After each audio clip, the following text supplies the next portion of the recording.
Dang it. I was a little late on the trigger. That's fine. Good My evening. camera looks super dark. It does look dark. Like, it doesn't look that dark on the VOD Ninja thing. It's okay.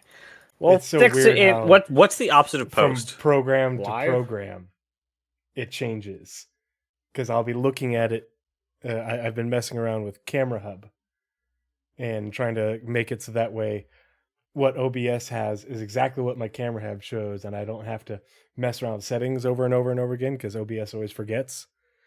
And yeah, I'll have one thing on the screen on Camera Hub looking great, and then I'll pull it up in OBS and it looks completely different. It's like, what are you doing? Yeah. I just want this. Just this. Sorry. Tangent. Hello, everybody, and welcome to the episode 38 of the Pathfinders podcast. I assume it's 38. I only just sure. put that because of what you did last time. We need to go through and count them. I'm pretty sure we've messed up the order. I just have a feeling. I have no evidence of this. I just want an official count. Well, when I started numbering them, I am pretty sure I counted all of the episodes that we had. And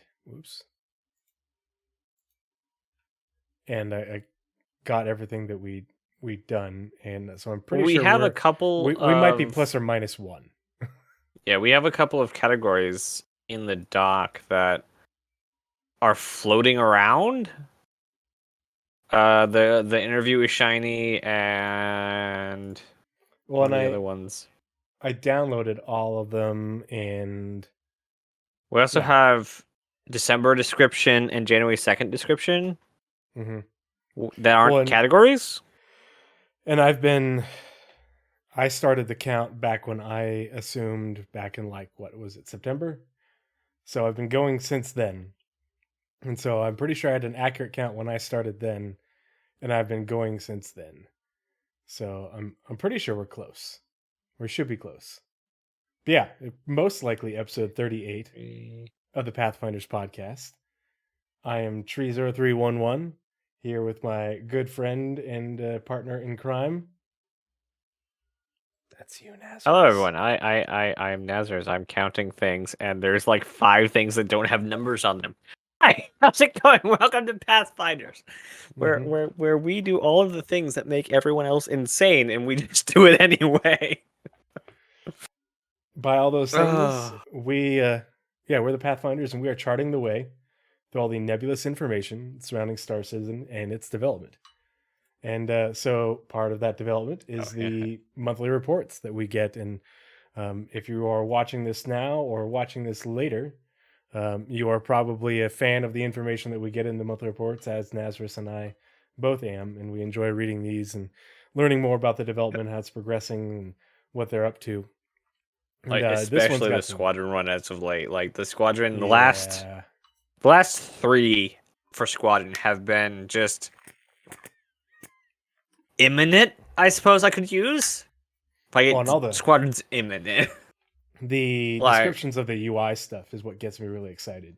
Because we've got the MFDs, the MFD rework, the Star Map and Radar rework, the Mobiglass rework, and I believe somewhere in here, Audio said they were doing a polish pass on something. Like, Audio's already the last team to touch something, and they're doing a polish pass.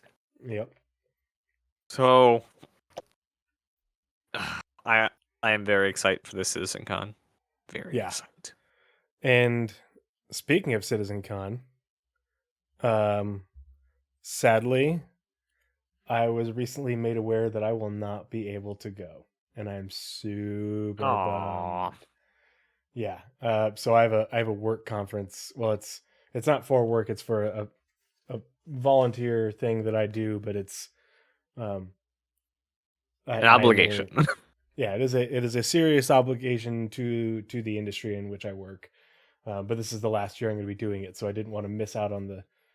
We have the volunteer thing that I do. We have our own conference that we meet with our mentees. I'm a mentor, and I'm not going to bail on my mentees because I won't be able to meet with them in a couple of weeks when they get together for the first time, because I'll be on active duty in Texas. So I'm like, well, I can't miss both of them. And, I would screw up and take pictures at CitizenCon. They'd be like, oh, you bailed on us for some nerd stuff. And be like, yeah, awkward. But I will be there in spirit. There will be another CitizenCon. There will be another CitizenCon. And I go on active duty 2 weeks from yesterday. And I'll be going down to San Antonio for a couple months of some pretty cool advanced clinical training stuff that I do for my Army job. And while I'm down there, you're gonna take that training and then march over to the Austin office and tell them this is what the next medical gameplay. This is what we need for medical gameplay. God dang it! But yeah, I'm planning on getting together with Jake, Roadmap Jake, and Paul while I'm down there, and we're planning on getting together and having some drinks because I was talking with Jake. I think it was too early in the morning for you, because I was about to tag you and then I saw that you're offline. I was like, hey, he's probably asleep because it's pretty early. Do it anyway.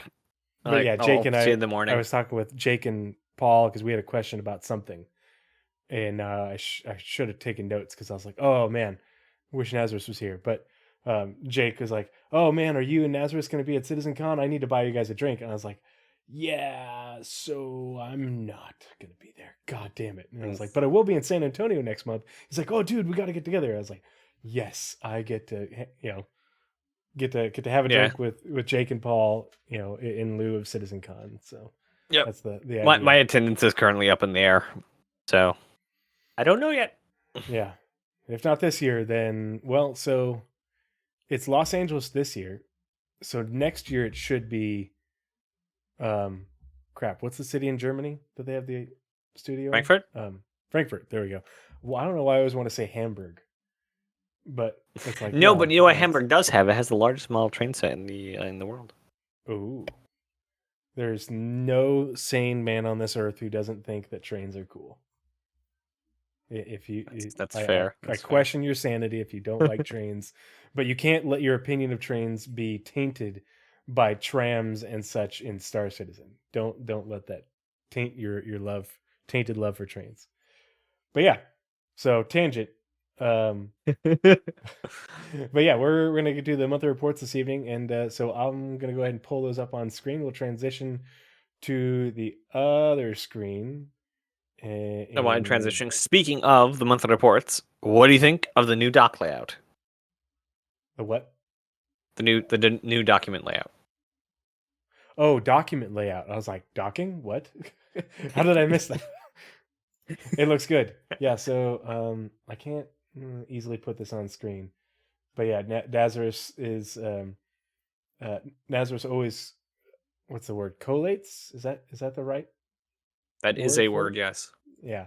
He takes the 2 monthly reports, because we all know that there are bits and pieces of the monthly reports that are shared between the PU and Squadron 42. So they're on both monthly reports. And so what Nazeris does is he goes through each paragraph, line by line, combines the documents into a single seamless document, so that way we're not reading through the same thing over and over again. And then now we have Flare.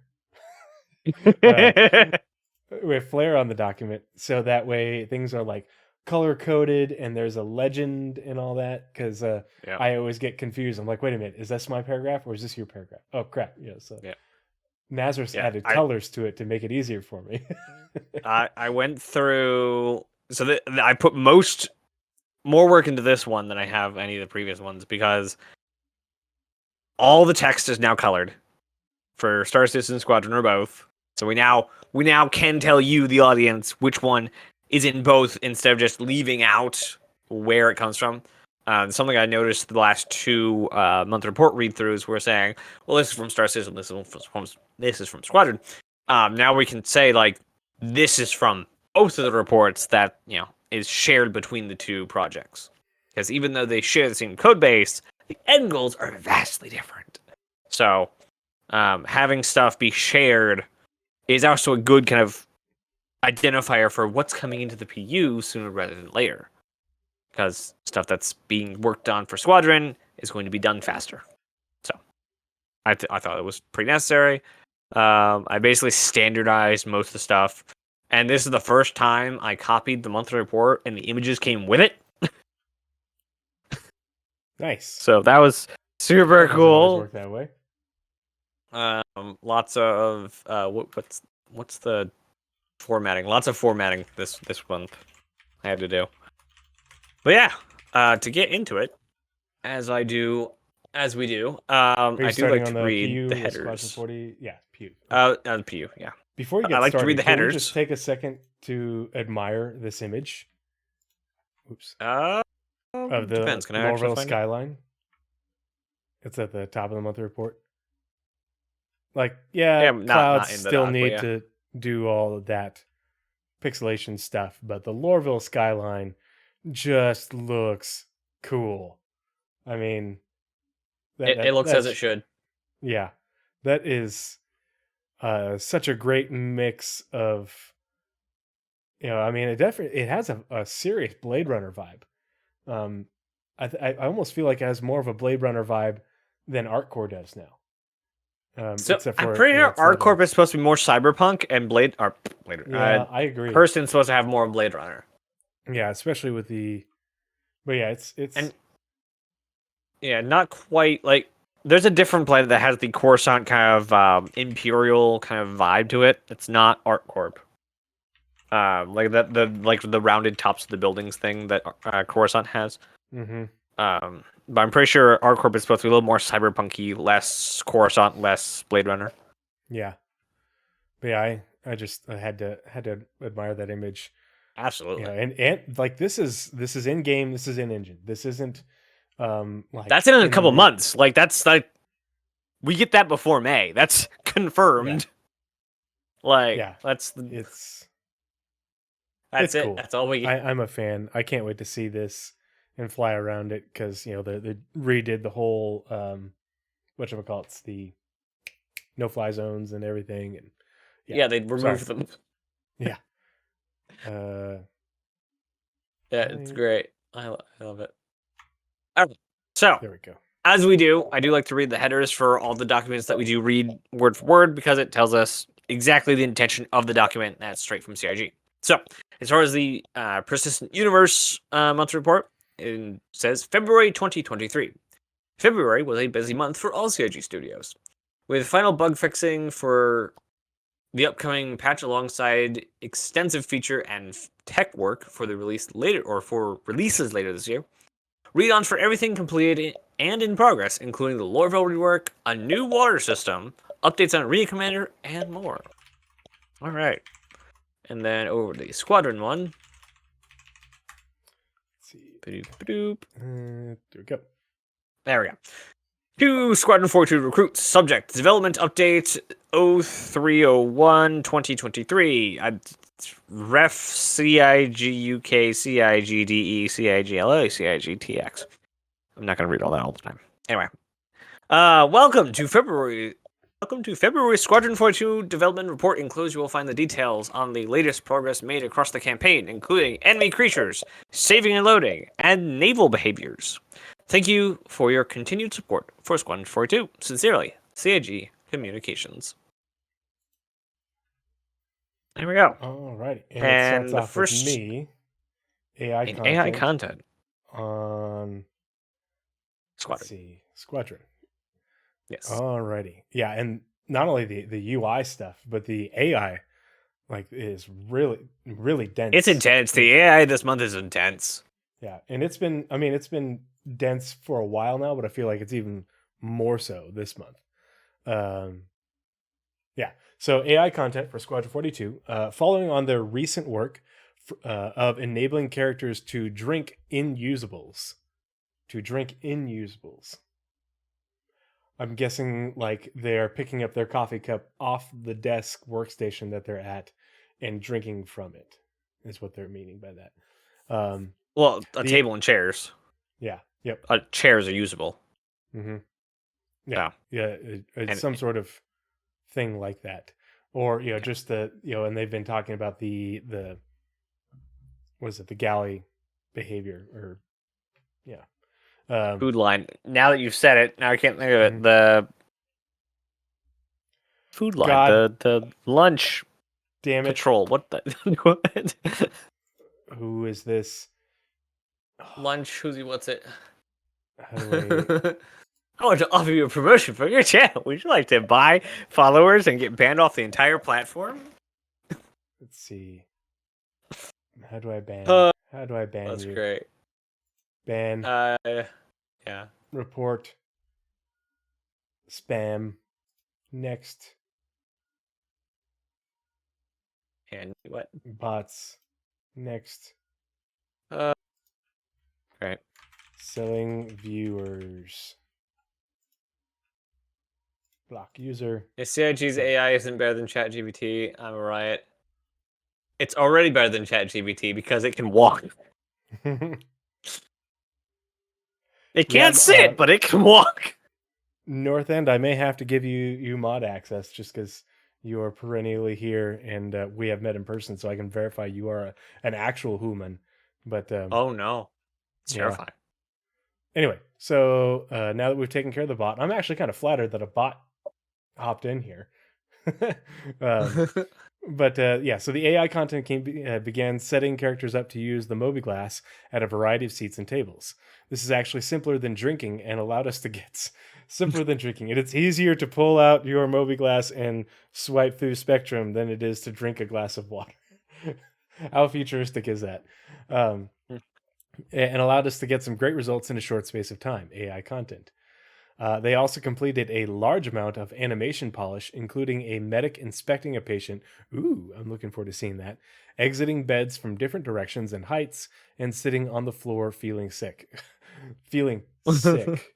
Just got back from shore leave, and you're feeling sick and sitting on the floor. Yeah, right. That's why the medic that's a is lot of inspecting stuff that there, patient. though. Mm-hmm. I wonder if the exiting beds from different locations and heights is a procedural animation instead of the canned ones we have now. Mm-hmm. Yeah, that would make sense. Because not just for getting off of beds, but getting off of other, obstacles and Yeah. I unvaulted. wonder if they recently had some like grade A hires in animation. Yeah, because they've been doing a lot, like in the past 2-3 years, some really newer stuff with animation, like a lot of procedural stuff. They've been working on the iCave, the Cogpets now. Looks like they're doing procedural for the bed system, like a lot of like procedural kind of animations. I wonder if they got some new talent. Let's see. Oh yeah, I read that. Well, and they were talking about where did it get mentioned? They had that big mocap session with they had a big mocap session and facial capture because they showed images of that In here. Was it in here? It's in here. Yeah. There's an image of I it. know I read it. Yeah, okay. I remember. I read it somewhere recently. Well, I couldn't remember if I had seen it from like something Jared posted or because like I had drill weekend this weekend, so I was on Twitter a lot. SCL last week also. The guy that was talking with Jared on the second half was like narrative lead or something. And he was talking about mocap and stuff. Mm-hmm. On the design side, the team enabled utility characters to load boxes onto a trolley, move the trolley, and then unload the boxes to add additional life to large areas. We're going to be seeing that in the PU real fast. They also began populating Chapter 15 with AI characters in a variety of locations. For this, they utilized new technology to simplify the process and give them more control, the first pass of which is looking promising. Alongside this, the bridge crew behavior in Shubin Station was refined, and a first pass setup for an interactive weapon rack was completed. And there's so many things in these paragraphs. Mm-hmm. And that is it for AI content on Squadron 42 side. Down for you, AI features, still Squadron 42. Yep. All right. Last month, the AI feature team finished work on non-human creature AI. This involved increasing the range of animations that the creature can use, including a slot a slow walk that allows the creature to stalk its prey, and a look pose that allows the creature to turn its head to face its target. That is terrifying. Improvements were also made to the code that distributes the creature around a target. Yeah, distributes the creatures around a target when they attack in groups. Oh god, they surround you too. Oh man. This uses the formation system currently used by spaceship AI when moving towards the target. It checks and creates a formation around the target with offsets designed to space the attacks equally. This is terrifying. This is just terrifying. The implementation is currently with the really designers scary for because I've been watching The Last of Us and all that. Like, yeah, I don't like horror games. I don't like things sneaking up on me in the dark. Just wait till the space spiders come in the oh gosh, in the there's Reclaimer two types Rex of gameplay that I don't like just because it makes me super anxious, and it's horror games gameplay coupled with platforming, and they're going to include some sort of like you're being hunted by some sort of predator alien monster thing, and in order to escape it, you have to platform across things, and if you so fall, basically you will never again step foot on Microtech. I'm going to be a sweaty, nervous wreck. Yeah. Oh my gosh! Wow. Yeah, I'm looking forward to a little bit of horror in the game. Not like horror, not like was it Resident Evil level horror. I always hate platforming, especially with physics-based movement. I hate parkour. But I'll look forward to creatures stalking in the dark. So it says that this is currently with designers for feedback before final adjustments are made. So at least one creature is almost done. We did it, guys. It only took 12 years. AI feature continued with the medic behavior, which allows the enemy AI to revive friends. Downed AI are those that have taken near fatal damage and can only be revived using a med pen. Unconscious AI are those that have been knocked out, e.g. by stealth takedowns. You can be revived by any friendly. Recent work saw the team tidying up the different interactions, and in particular, focusing on what the AI does when it encountered a downed or unconscious AI during combat. For example, if the AI is a medic, they will respond and revive their friend, regardless of condition. However, if it is not a medic, or if they are not a medic, they will call one, and any nearby will come to their aid. Development of the Buddy AI mentioned last month continued. This includes matching the player's stance, e.g. crouching, and moving between cover when enemies are near. On the animation side, the team prepared for a on the animation side, the team prepared for shot, there we go, additional performance capture to replace various blockout animations. Well done, guys.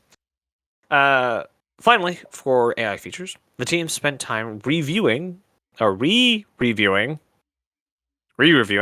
their existing features to check that everything worked as expected as a whole. This led them to testing and fixing issues that could only be seen when all the functionality was working together. AI feature when all the functionality was working together. I just want to make sure it's nice and said. I cannot wait until this down system is expanded to players, and then comes to the persistent universe, because the amount of times when down in a bunker with friendly AI around is so frustrating. It's like, I mean, you literally paid me to be here. Help, please. Like, sorry, I know sir. You're Hurston, but come on. It's not part of my contract. We're not equipped for this. Oh, they would too. Especially Hurston. Like, Microtech. Yeah. Microtech would get you up. Hurston Dynamics insurance? No? Well, sorry. Appreciate your service. Microtech would get you up. Blackjack would kick you. Hurston would make you pay for it.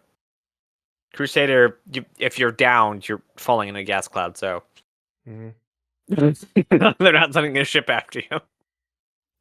All right, and that finishes up AI features. So AI tech is in both AI or both Squadron and Star Citizen. So which you want to go and go. Alrighty, I'm going to start on the the PU part because we've been in Squadron 42. So, AI Tech began February by completing the NPC transit feature, which manages elevators and trains. Okay, so this is interesting that they're working on this because people are just going to think, oh, it's just so they can get on and off trains, and elevators. Well, yeah, it's in order to make it feel more immersive, so the AI are moving around and doing things that we would be doing. But it's also as part of their life cycles, so they can get to places where they need to go and stream in and out and become, they won't just poof out of existence. They're going to go somewhere and hop on an NPC ship, or go through a door, that despawns them. Something, they'll they'll be constantly moving around in order to a look realistic, but b moving around with the environment and locations in order to interact with the quanta system, and so that way, they stream in and out, as far as being physicalized and not. Yeah, and just like taking the example of the current underground bunkers, they currently can only reinforce from inside the bunker. This lets them ship in with the reinforcement tech we have now and ride the elevator down to assault further. Mm-hmm. So while you're inside, they'll be coming down the elevator. Whoa. Oh, wow. There's lots of us now. I just had a stroke. Yeah, I clicked the Don't wrong do that. button. It's bad for you. So yeah, the gameplay opportunities, as well as the tying the systems together in with the quanta simulation and all the AI services, this is a piece of tech that is needed for all of that to come together. Now NPCs will understand if a transit carriage is present at their location, and whether... Ooh, did I cut that off on my screen? Hold on. There we go. And whether they can move directly inside if they need to wait or if they should press a button to call it. They will also understand when they've arrived at their destination and will move outside. While in the carriage, NPCs will look for a usable, aka like a bench, and idle there until they reach their destination. Upon completion, the feature was passed to design, following which AI Tech addressed feedback and fixed bugs. The team then allocated time to improving NPC trolley usage, ensuring that NPCs can use elevators and move trolleys with them if the behavior requests it. To achieve this, they had to write new and update existing behaviors and fix bugs related to path following while pushing a trolley. So it's interesting that they mentioned it under AI features on Squadron 42, but they're also working on it for AI tech on the PU side. So they're working on both. Purple means both. Oh, whoops. Yeah. Okay. Anyway, so but eventually this is going to get brought over to the PU, Right. And this is going to be integral. I wonder cargo around. I wonder because it is in both, and they're talking about polishing and fixing bugs and all that. I wonder if this is a 19 or a 20 feature. Like, it's definitely soon. If it's and this is entirely speculation, but if they are doing as much as they have been on, all this AI stuff, but also working on quantum and the economic side of quantum, as well as the next iteration of the cargo refactor, then I could totally see that that's part of why they're doing this, not only for Squadron, and moving cargo and containers and supplies around, but also to be able to readily have it for the PU in order to tie in with those all important systems.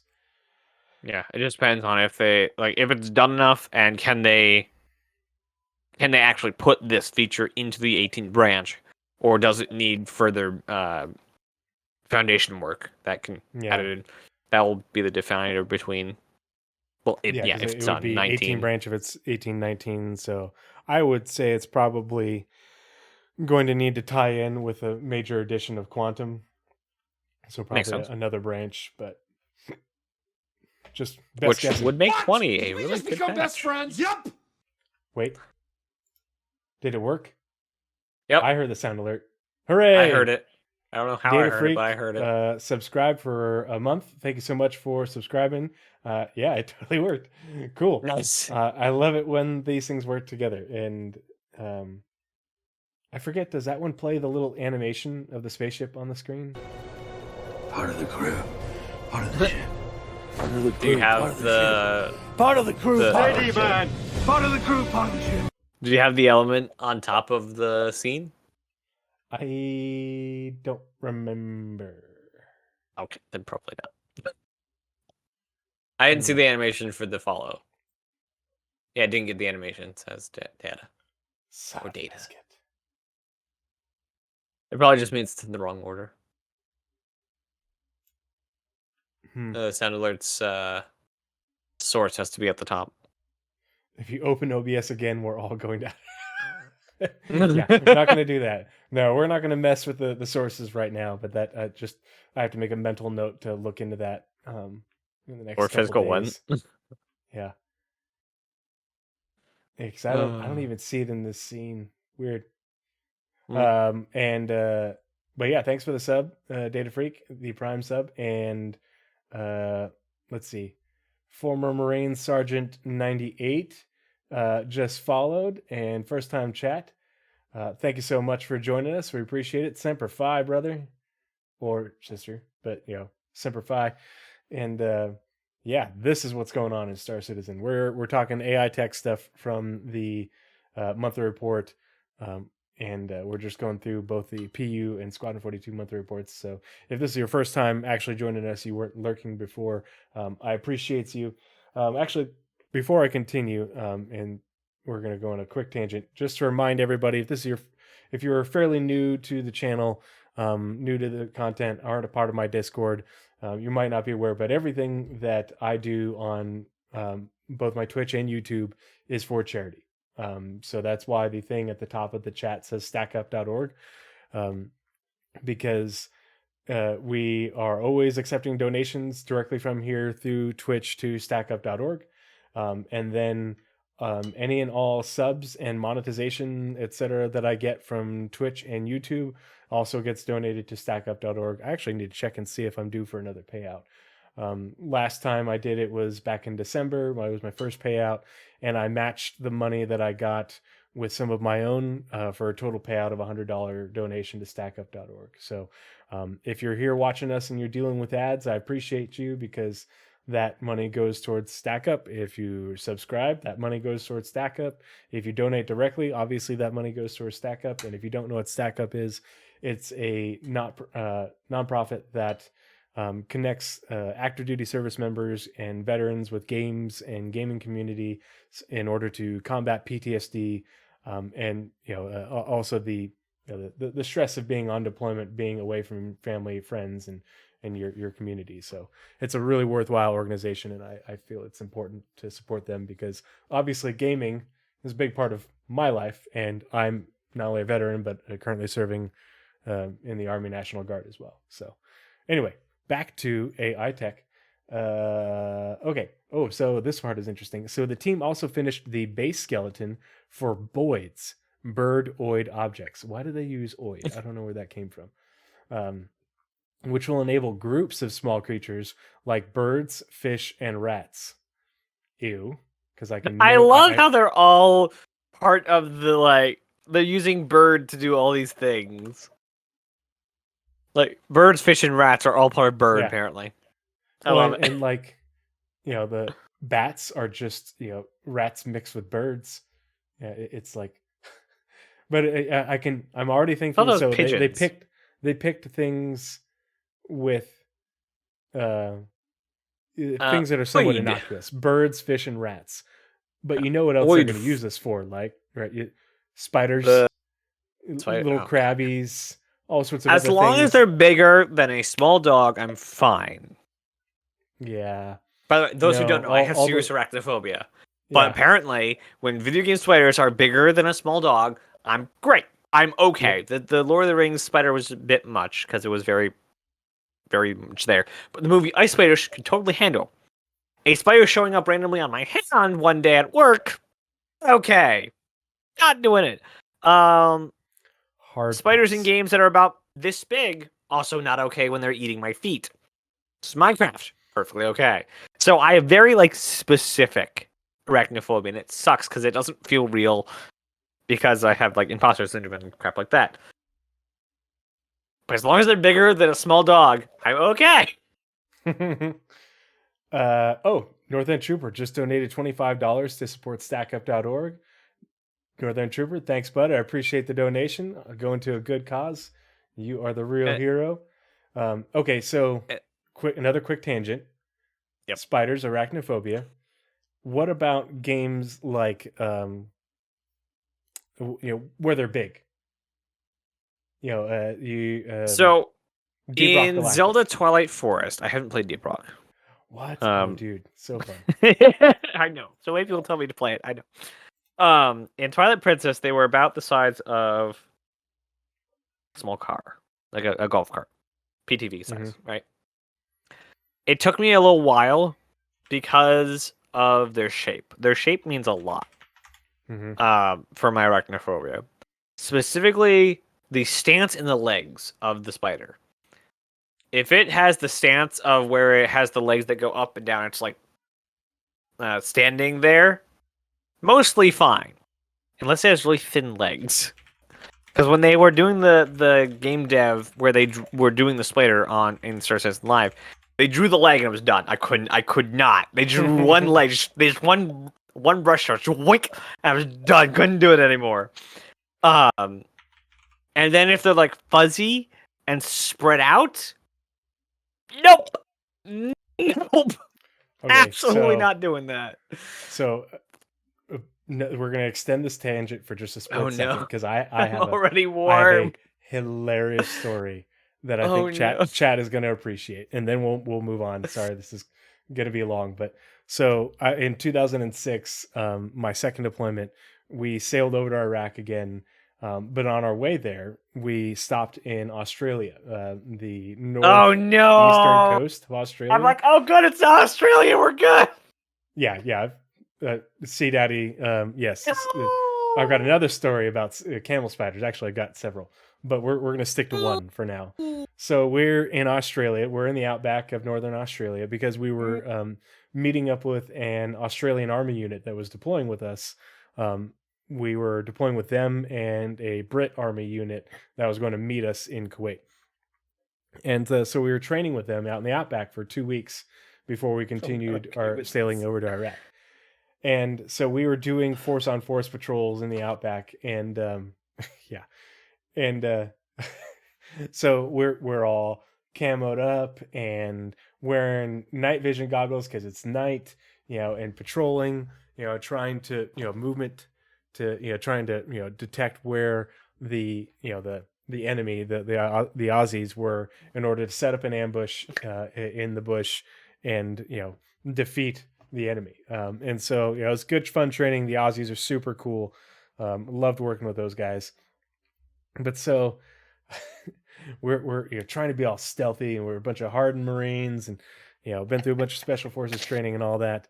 And the guy behind me in the patrol line lets out this absolutely blood-curdling girlish scream and like falls on the floor of the outback and is just rolling around, and I can hear him like thrashing, screaming, losing his damn mind. And we run over there, and like we thought that like maybe he got bit by a snake or something, or who knows what. So light discipline went out the window because obviously people would hear him for miles. He was screaming so loud. So my surefire on my weapon comes on, and I point it at him. I'm like, what is it? And he is covered in this big old thick spider web that he's like rolled around in because he's like trying to get it off him. And I saw with my flashlight a spider like almost the size of this damn water bottle just scurry over him, like trying to, like, because he's flailing about, he's trying to get it off him, and it's like it's trying to get off him because he's like, oh god, what the hell.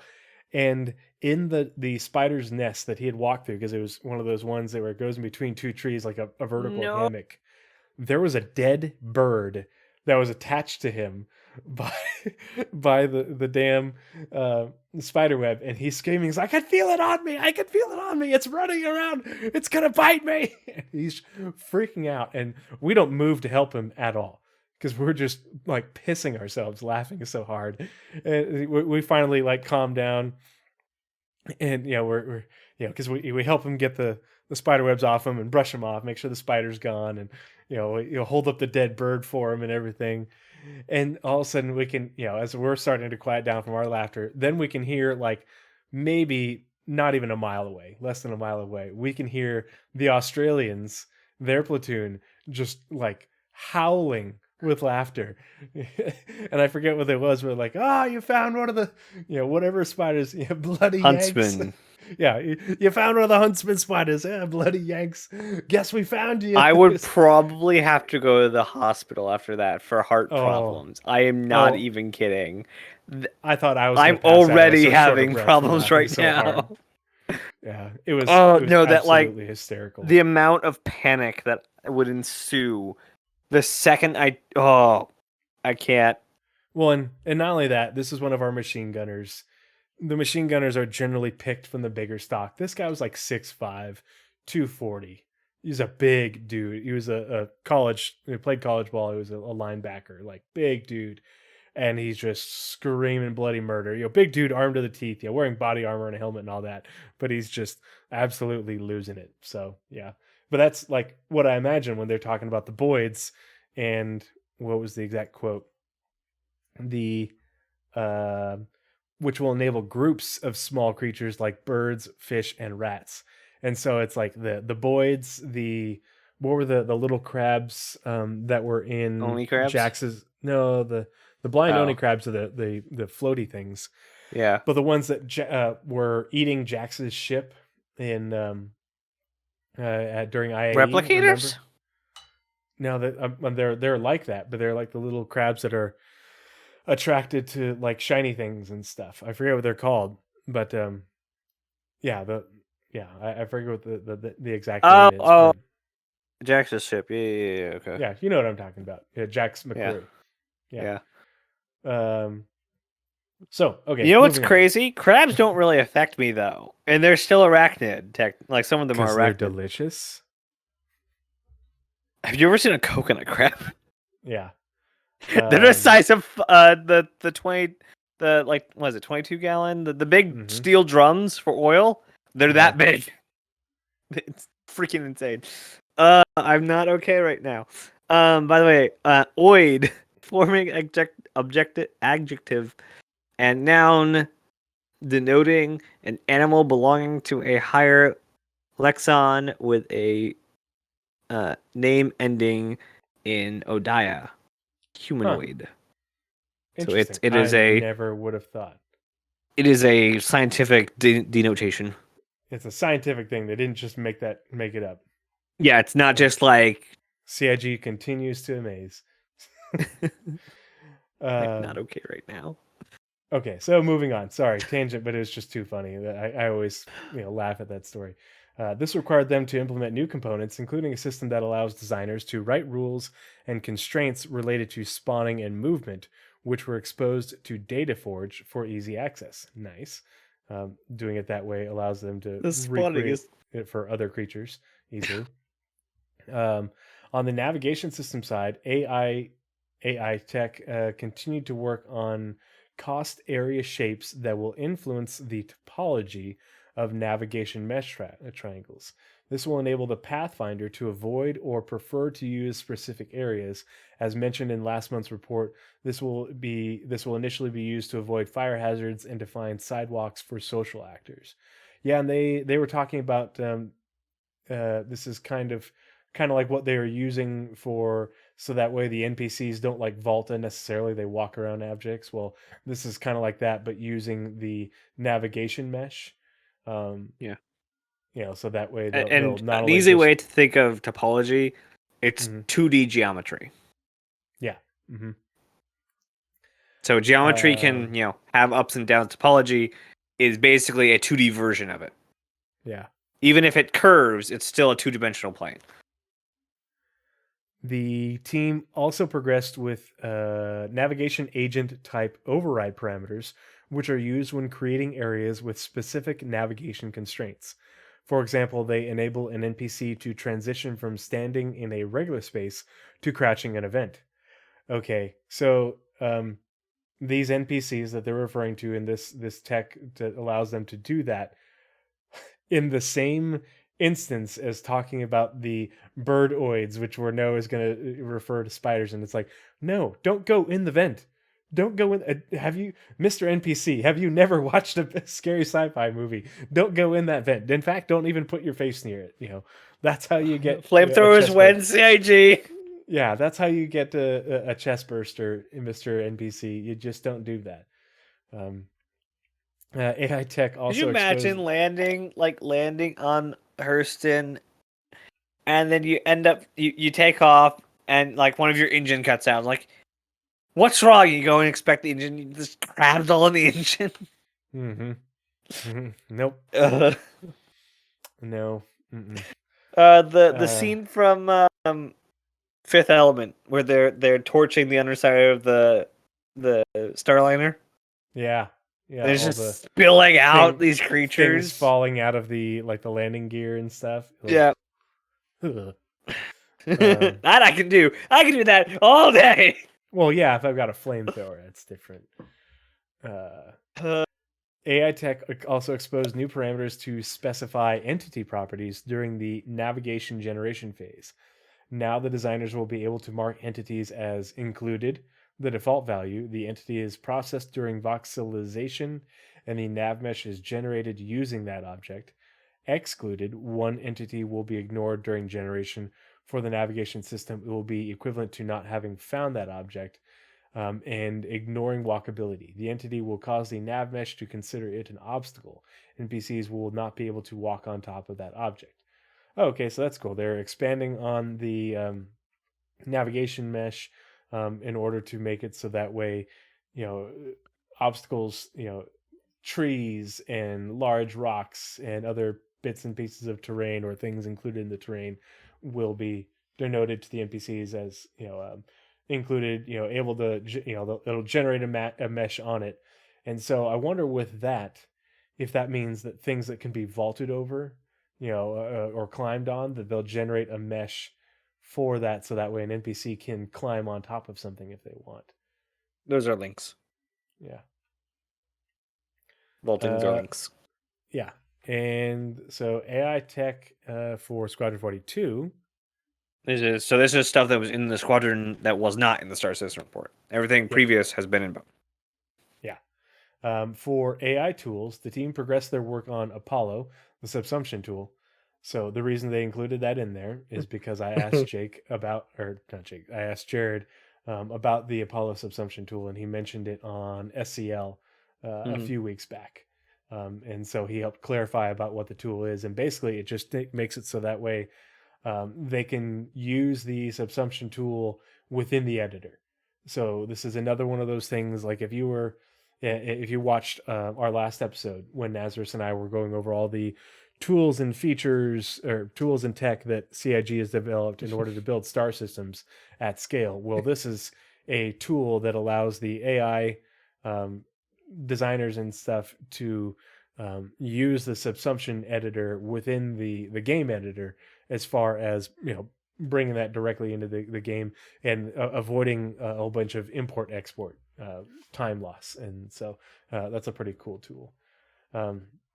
So yeah, the team progressed their work on the Apollo subsumption tool and added new functionality requested by the designers, including master graph editing to allow users to select the default state of each parent state, the ability to create new multigraph nodes by dragging functions from the outlier, support for comments inside XMLs. This was an engine-wide improvement. Support to read object container information related to platform creation directly from P4K files. They also fixed several issues. Oh, sorry, I keep losing my spot. Relating to the resizing of the node graph view. That was a whole bunch of, but I appreciate that they are adding functionality to the Apollo subsumption tool within the editor. It's just like, when Nazeris and I were getting excited about reading that sort of stuff about the procedural location tool or Rastar, it's the same thing. It's because this will make the AI work or the work on subsumption AI that much more efficient for those teams. Yeah, and the better they get the Apollo tool now, the faster and more deep interactions we'll have, or NPCs will have, when they get to scheduling with subsumption the NPCs in the Precision Universe. Work continued on the usable coordinator tool, with the team adding support for multiple input types that can better specify when choosing the next usable or usable group. For example, specifying the number of usables required to determine that a group is complete. I wonder what that means. They also fixed an issue preventing the usable group coordinator from working correctly with object containers and implemented the ability to add multiple instances of the same usable with different properties. So a lot of complicated stuff from AI tech, but complicated stuff. They're like their job is complicated. They build the tech that the AI is built on. But it sounds very promising, especially in the stuff regarded to the tools, because anything tools wise is improvements in efficiency and functionality for the designers and the developers. So back to you for AI tools on the PU side. Yeah, these next few are going to be me on PU, you on. Oh, jeez, throw my legs down. I'm not okay. Yeah, me on PU, then you on Squadron, then me on PU, then you on Squadron. Then I get a Squadron one, yay! And then you get Community. As always. All right, where we at? Tools. Nope. Wait. Hold on. That's doubled. But that's AI tools, not AI tech.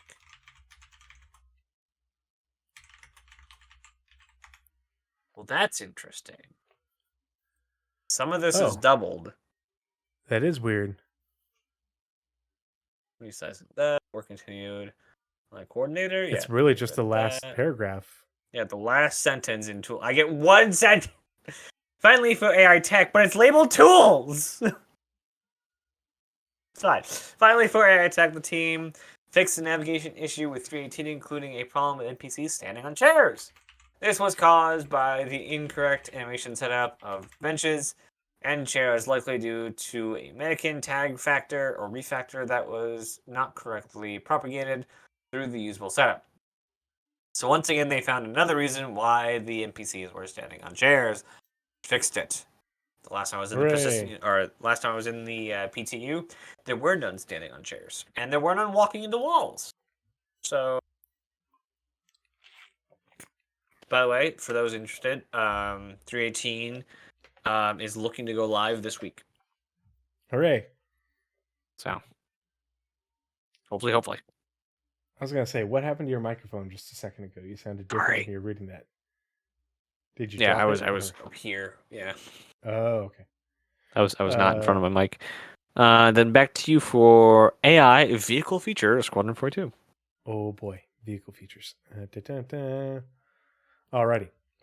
So AI vehicle features Squadron 42. Vehicle features embedded AI team continued. Oh, it's embedded. I wasn't aware. Continued working on the new AI combat behaviors.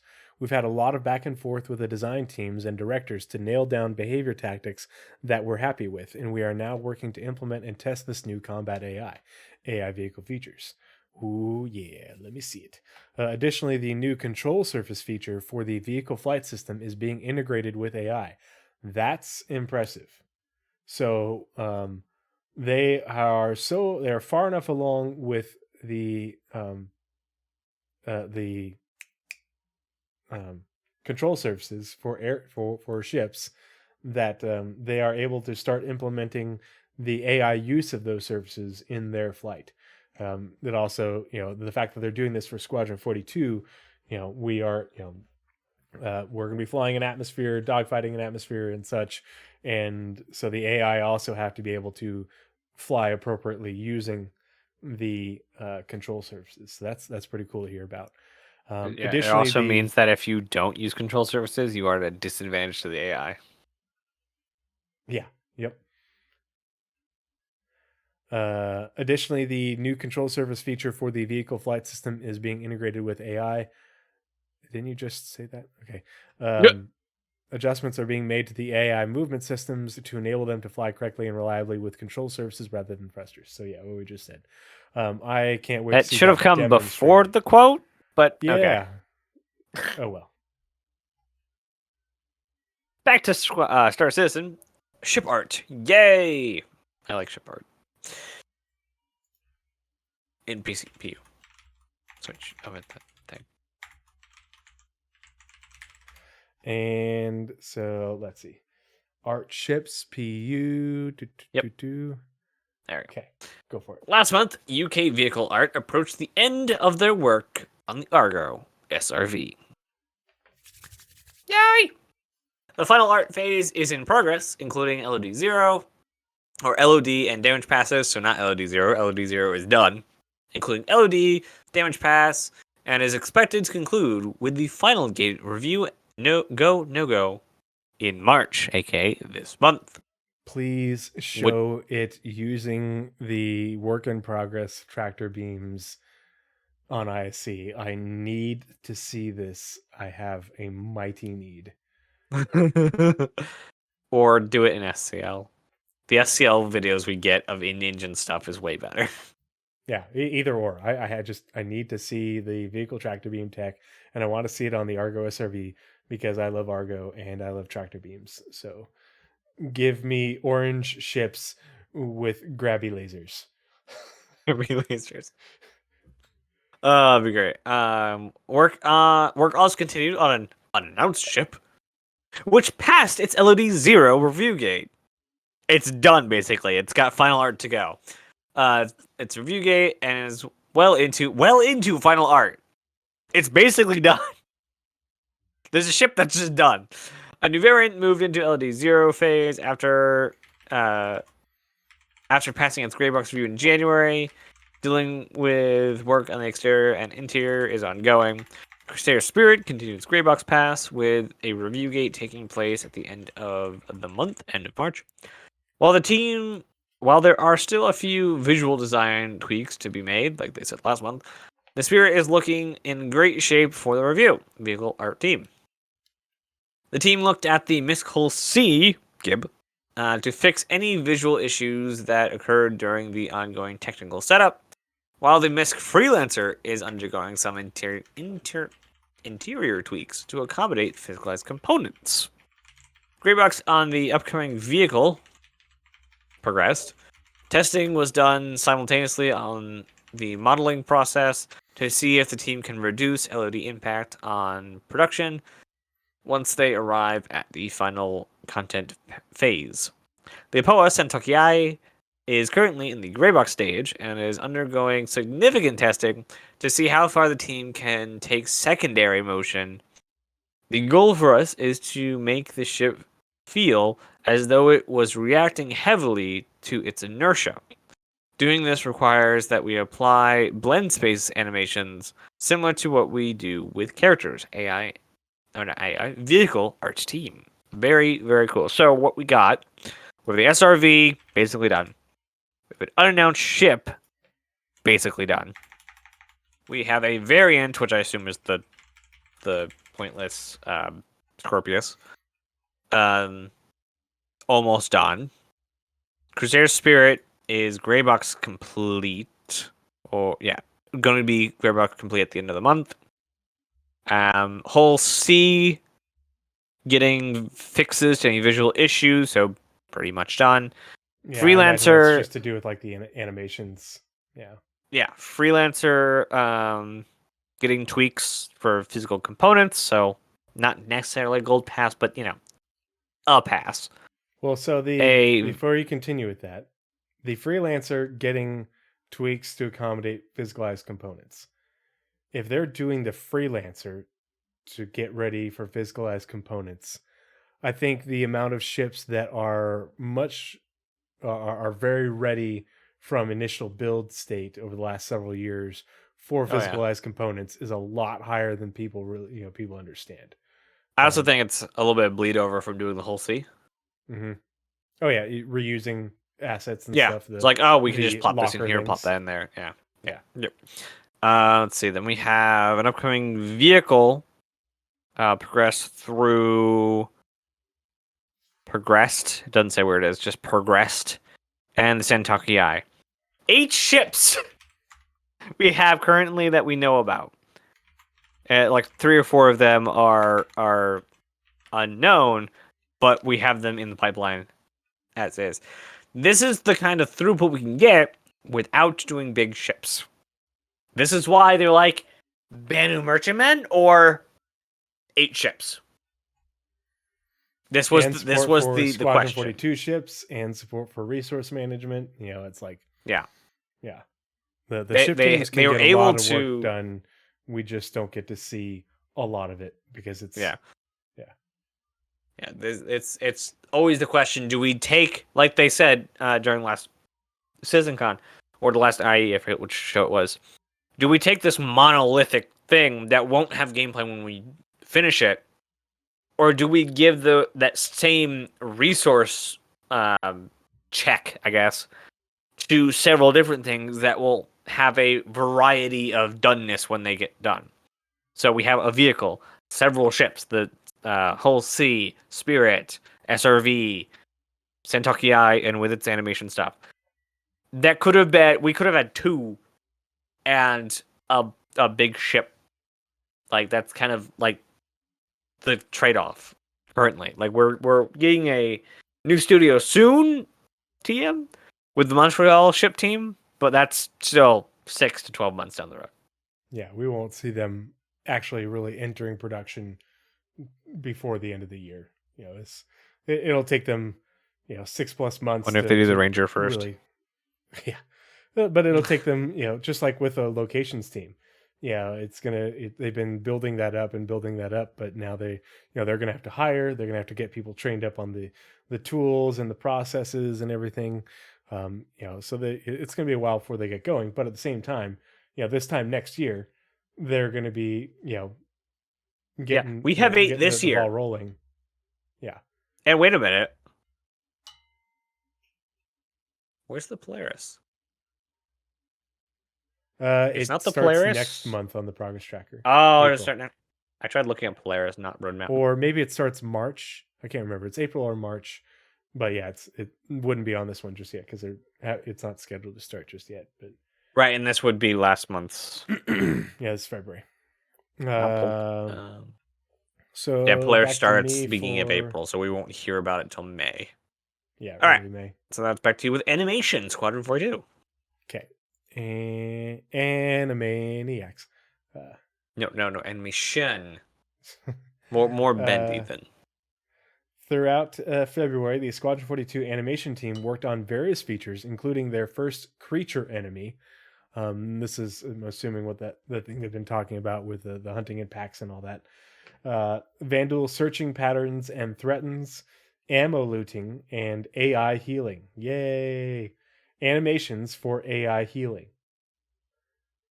Okay, so animations for AI healing, not point stupid healing laser at character, shoot healing laser. Animations.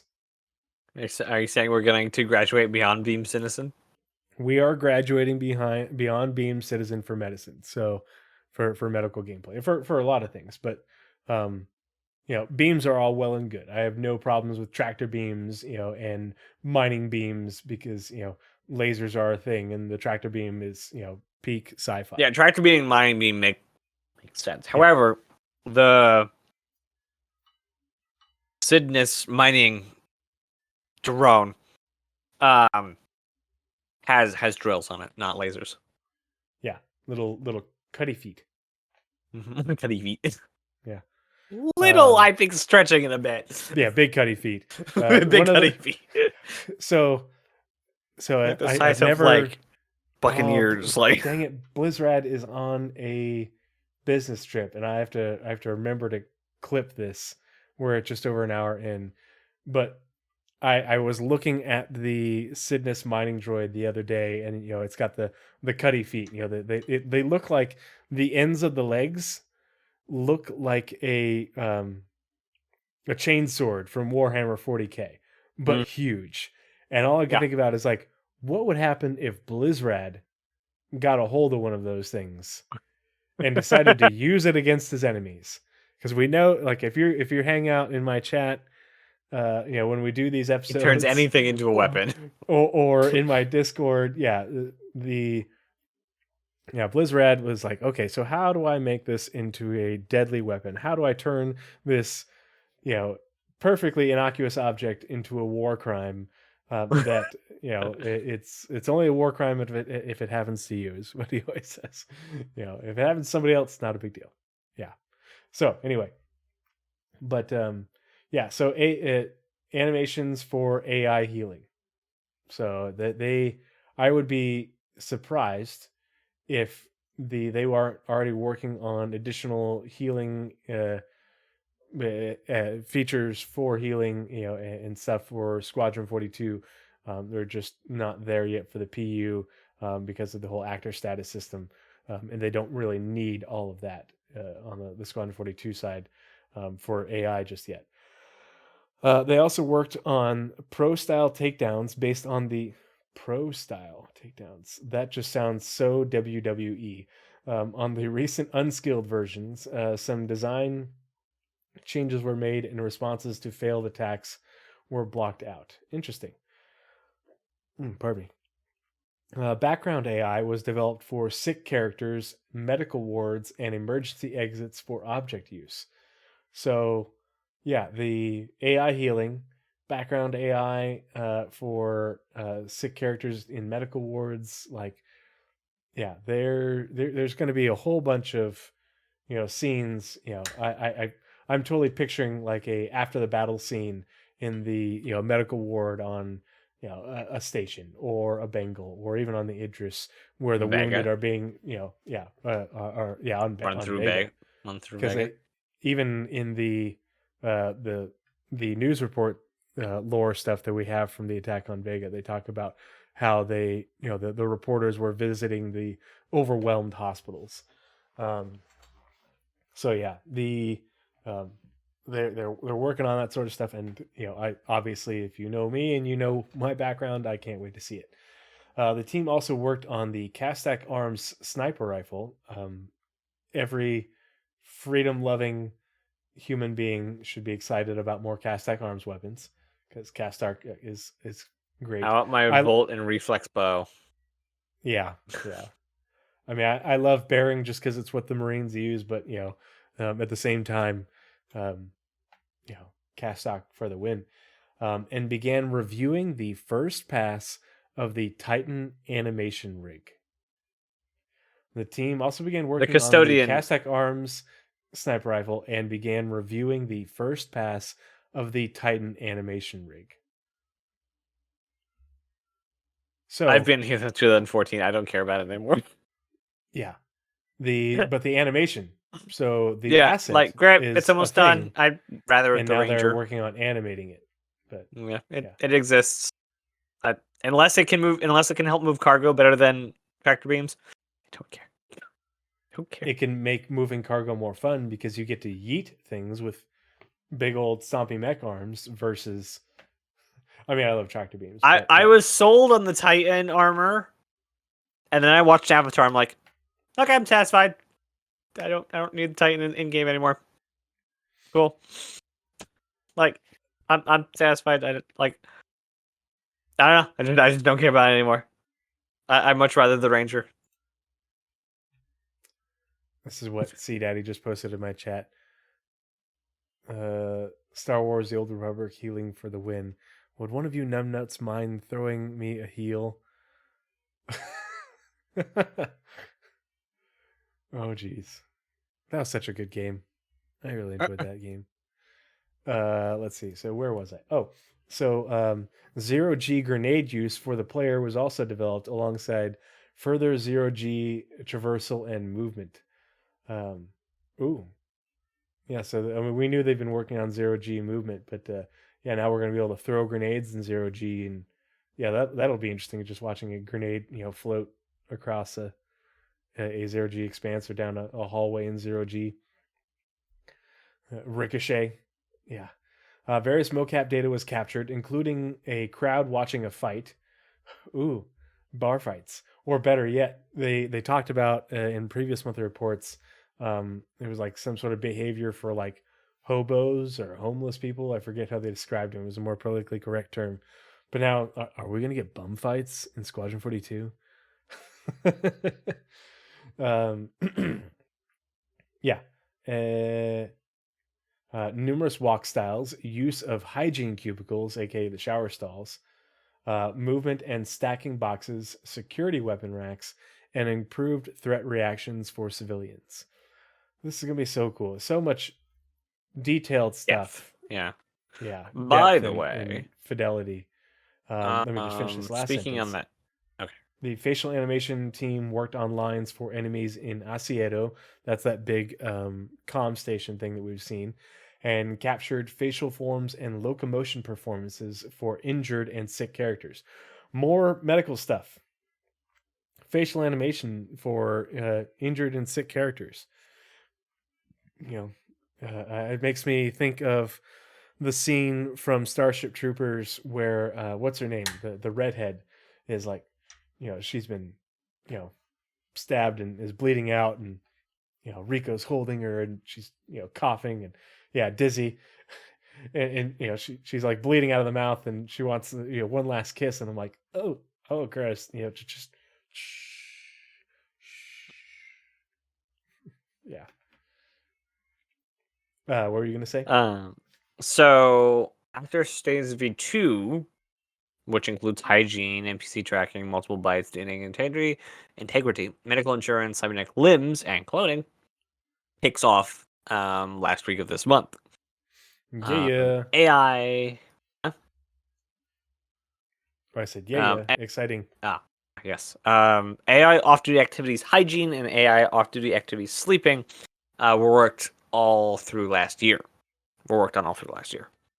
So I imagine doing those 2 sprints culminated in a list of things they needed for the shoot, and then the shoot that you just talked about is what is needed for the off-duty activities, plus the hygiene stuff that we'll be getting hopefully later this year.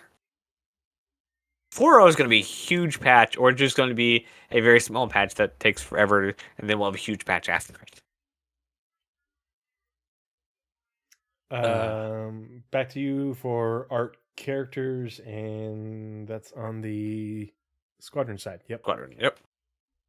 February saw the character art team continue work on the Screaming Gelson's faction, including a set of cybernetic arms that the team are excited to implement.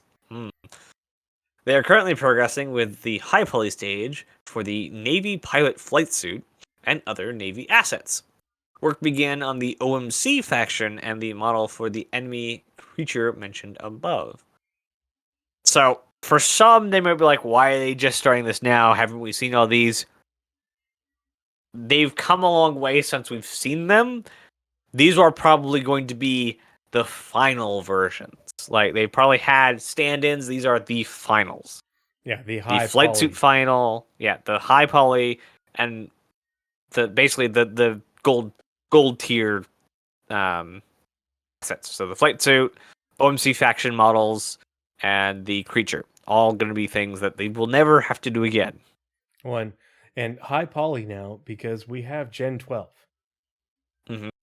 And they can afford to do high poly now, versus what before, when they had to have use a low poly version in order for things to actually work.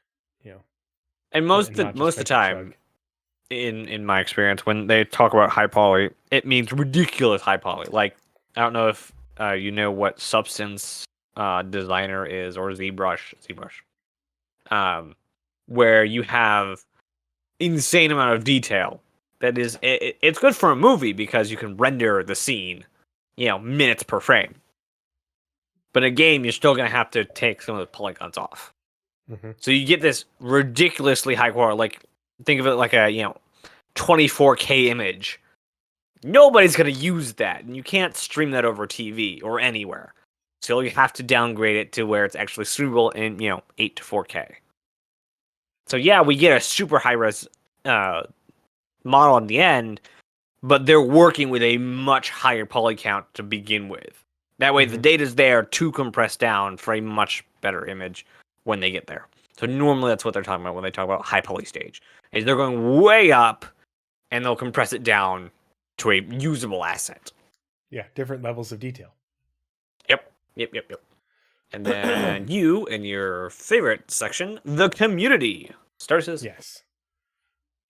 Because I absolutely adore the community team. Oh, We're man. a good team. Gosh. Oh. Hold on. I gotta find it really quick because it's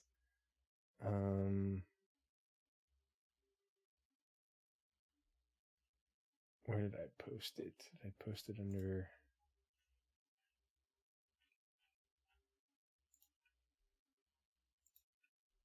What are you looking for? there was a tweet that I think it was a community manager for oh gosh, what game? Satisfactory? Yeah.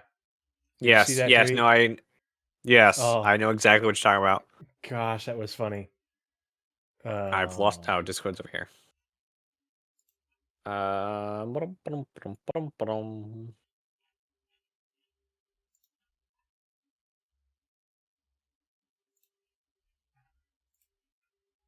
Anyway, It wasn't too long ago. Yeah, I'll find it then and shoot it over to you. You can show it at the end. Yeah.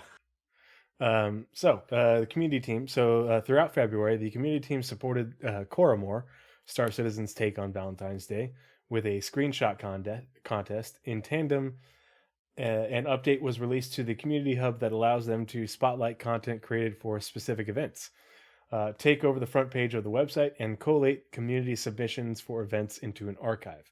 Last year's Star Citizen World Tour proved to be a huge success, with thousands of players meeting up in person for beverages, camaraderie, and giveaways. We've started planning many more events this year while also putting out the call for suggested locations on Spectrum.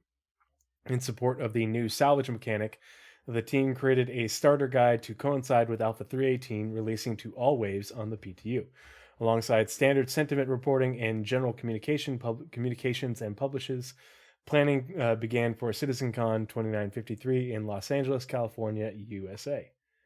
And as always, Nazeris gets to fall on the grenade that is the engine section. Yep, that's me. I didn't find it. It's his favorite. I mean, I understand it more than the two of us. It's fine. Here, It's fine. I will find it while you are reading that. All right. In February, the physics team made several improvements to box pruning. I forget what that's in relation to, but basically it's getting rid of things that are useless in box form. I forgot what that was exactly. I looked it up last time. For example, changes were made to avoid Biparite box pruning in... Oh god, there's words though.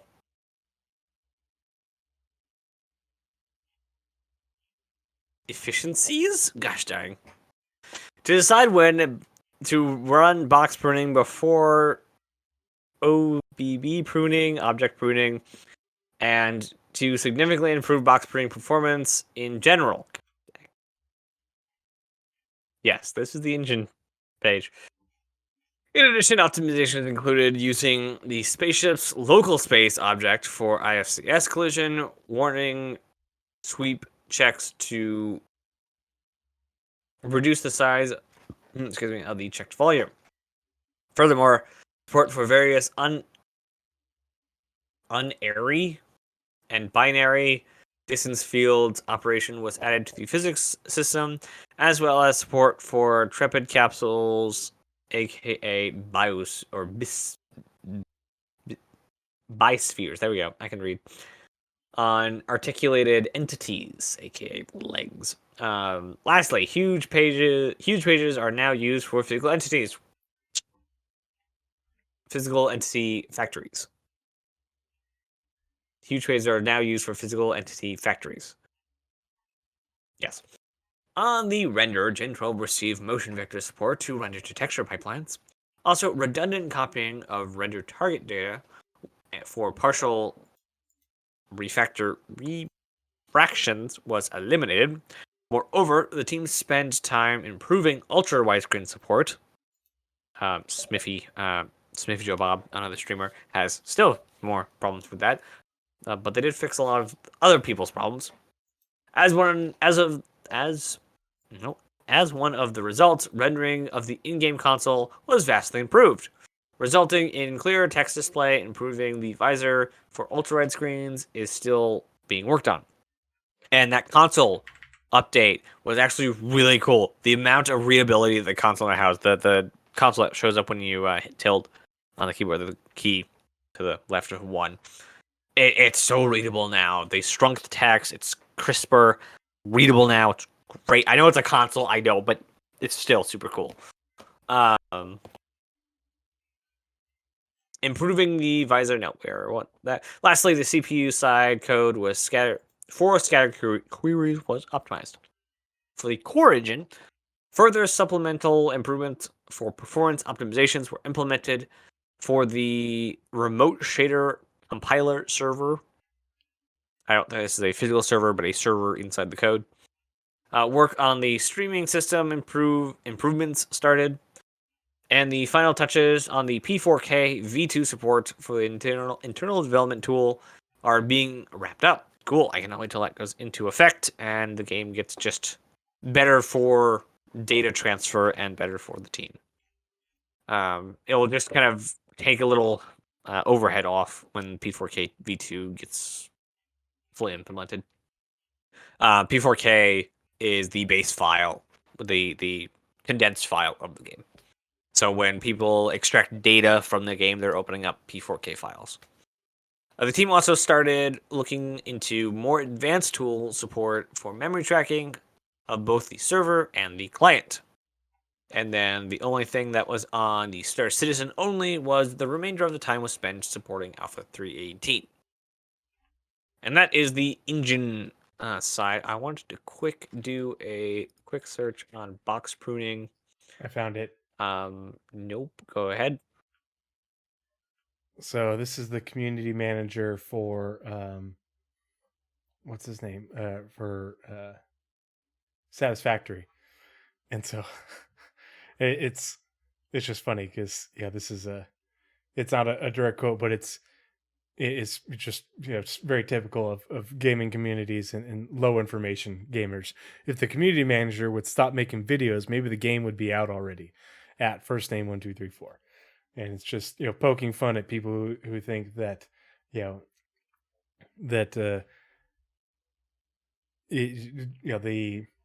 people who work on ships could be retasked to work on locations or to work on gameplay, and the people who work on the website it can be retasked to make ships and vice versa, or the community manager in this case. And so it's pretty funny to see that.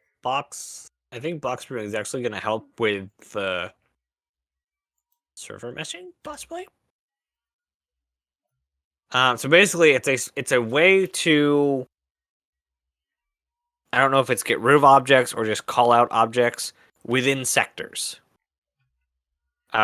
So if you have a grid, let's say of 4 quadrants, you have 5 boxes, 1 for each quadrant, and then the whole thing together. So you have items that are in each quadrant plus the items that are in the whole box that are not in any of the quadrants, or ones that cross the border. And pruning, by way of box pruning, is a way to spread out these data sets, quadrant 1, 2, 3, 4, and the whole one. So 5, we'll just call it, or 0, 1, 2, 3, 4. I don't know exactly what the pruning does. I will probably read up on that. I might read up on that. This is a very long article, and this is lesson 17, or part 17. I might read that. I might not, but it's a way of organizing data, specifically physics data. All right, where are we at? We are now at Features Arena Commander with Tree0311. Alrighty, and this is on the PU side. This picture, the why am I in the background, Why am makes me think of that meme from Rick and Morty. What is my purpose? The little robot, and I forgot. I don't remember what show it was about a cult, but it was so gosh darn creepy. Mhm. So, because I know that the Why Am I is from the Good Doctor map, which is the cult on Lear 2? I think it's Lear 2. Or is it Lear 3? It's either Lear 3, 2 or 3. Either way, the cult there that took over the facility that made the Good Doctor map. That's in the map. This image? Yes. Gosh, I haven't played that map in forever. You need to go to that map and forget playing and just go look at the environment. It does a lot of storytelling for you. It is terrifying. Like, there's no bodies like the other two ones laying around, blood on the walls, none of that. But it's a cultist retreat. Basically, this company, I forget the company's name, had this one outpost of many. And for some reason, the leader of this outpost said, why don't we just become a cult? And just dug in his ideology into his coworkers so hard. They defeated an entire, not platoon. What's smaller than a platoon? Squad. An entire squad of, I believe they were Navy. They might have been Marines. But basically, no. Their only task. The corporation sent mercenaries in there. Or was it mercenaries? Yeah, they sent mercenaries in there. I thought the Navy got involved. No, they sent mercenaries in there to recapture the facility, because they wanted the damn planet. Right. And that they were paying to terraform. They're paying this, crazy doctor to terraform. Well, he wasn't crazy at the time. And then, but there's like a UEE inspection team that was that went there to inspect the progress of the terraforming or whatever. And they got caught in the crossfire between, I think it was an inspection team. They got caught in the crossfire between these mercs and the cultists. And so they sent in the UEE Marines, the famous 6th Platoon, in there to rescue them. And so 6th Platoon had to basically fight, both people on both sides in order to rescue these. I want to say it was like a UEE terraforming inspection team. They might have been for something else. I don't remember what. But that's the long story short, the cultists are still there, thriving. Mm-hmm. It's terrifying. They're when Lear comes in, don't go there. It was worse than Pyro, because Pyro's like, who are you? If I don't know you, I don't trust you. These guys will shoot first, ask later. Yeah, at least don't go to Lear 3. The rest of the system should be interesting, because they did do a pretty interesting update with it. It didn't go far from the original lore or anything like that. It wasn't like a retcon, but with the Galactopedia update and the articles they did for the Lear system, it was illuminating, and it gave us a little bit more information on the theme of the system outside of Lear 3 and the cultists down there. Yeah, I have to go to Lear 3 at least once because sandworms. Yeah. No, that's at least once. Lear. Oh wait, that was Lear 3. The cultists are in Lear 2. The sandworms are in Lear 3. That's what I said. Did you? Yeah, yes, they're I on said it was 2 planets. or 3. Yeah. I said the cultists were on 2 or 3. Yeah, the I know the worms are on 3. Are on a different planet. Yeah. Okay. So features Arena Commander. The February saw the Arena Commander team continue to develop the Laying the Foundations deliverables for an upcoming patch. Okay, that's weird. That's one of two things. The L and the F of laying and foundations are capitalized. That's one of two things. Either is a sprint that is basically the updating of the base model of Arena Commander. So, laying the foundations of the future kind of deliverable kind of thing. It's just a named sprint kind of thing. Or it's a new game mode map. That I Because wouldn't Crossroads of surprise me. Crime had it named like that, so. Yeah. Yep, either one. I'd be happy with both, or either. Yeah. Well, I expect to hear more information because it's not subtle to put that in there like that. Yeah. It's not Continue on the laying the foundation deliverable. Yeah. They're trying to be very non-sneakily sneaky. Yeah. Like, this when we say included finish a deliverable. Yeah. Sorry, go ahead. Well, and they say this included, but they're going to tell us some things, but not all of the things. This Right. included further work on the spawning and racing system refactors and the delivery of the refactored rounds module, along with long-awaited bug fixes and quality of life changes. The design team focused on the conversion of a new Stanton location into Arena Commander, that's Jericho Station, which will feature all standard game modes bar classic race. So you won't be able to race there, but everything else will be there. Or classic race won't be there. This I location. wonder if the laying the foundations thing is the foundations of the building interiors with the racetracks. I don't know. Because it said like in the laying the foundations, including because it like included the racing system. Yeah. Tinfoil hat. Or just the refactor of the entire Arena Commander system to be up to snuff for the PU and the foundation that they'll build on, going forward with the future. This location, which we'll talk about more as we get closer to release, has the team tackling some unique challenges with taking PU locations that'll help ease the process for future endeavors. Cool. The team also began yeah, not the actual ship. They're not going to put that into Arena Commander. Sorry. The team also began work on an all-new atmospheric dogfighting arena, which will be the first fully atmospheric map in Arena Commander. That will be really fun for practicing atmospheric flight with the control surfaces, and I guarantee you that they're aiming to release those two together. And that is it for Arena Commander features. Whoops. Okay. And to you for features, character, and weapons on the PU side. Yep. In February. Okay, I almost said February twice. In February, the feature team continued to support the upcoming patch release with critical bug fixes, mainly crashes and player position desyncs, which I heard today. Somebody said in chat just a little while ago that a major desync was actually fixed in this patch that was just released today. So, good work. The team also began looking at lockers. I mean, don't you want to work on them, not just look at them? It's fine. And how to best create outfits as a predefined collection of items that can be equipped or worn in a single action. Yay, loadouts.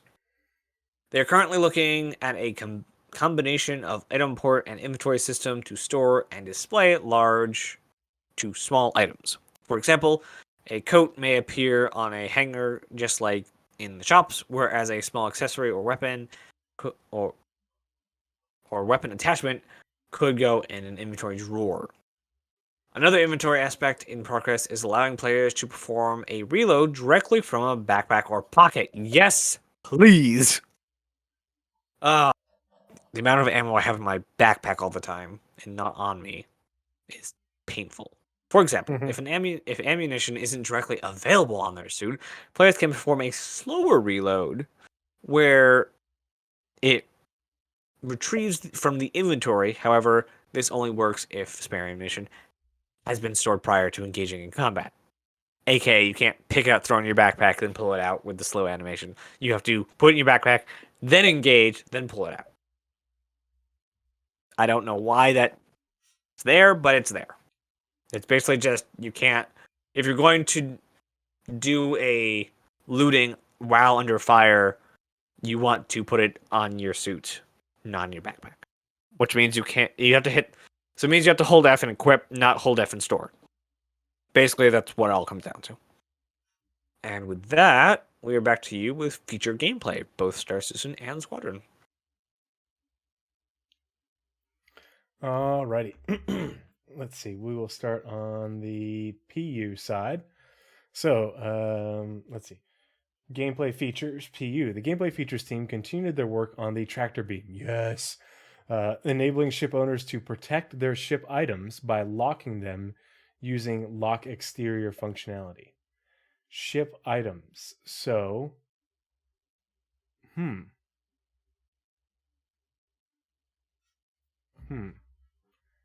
So is this saying that you have to tell your ship to lock an item to the ship so that it can't be tractored off? That's what it sounds like. Yeah. I would I have didn't figured catch that that though. is this just or is that just, if your shields are down? Because I thought you couldn't tractor something while shields are up, or it like affected.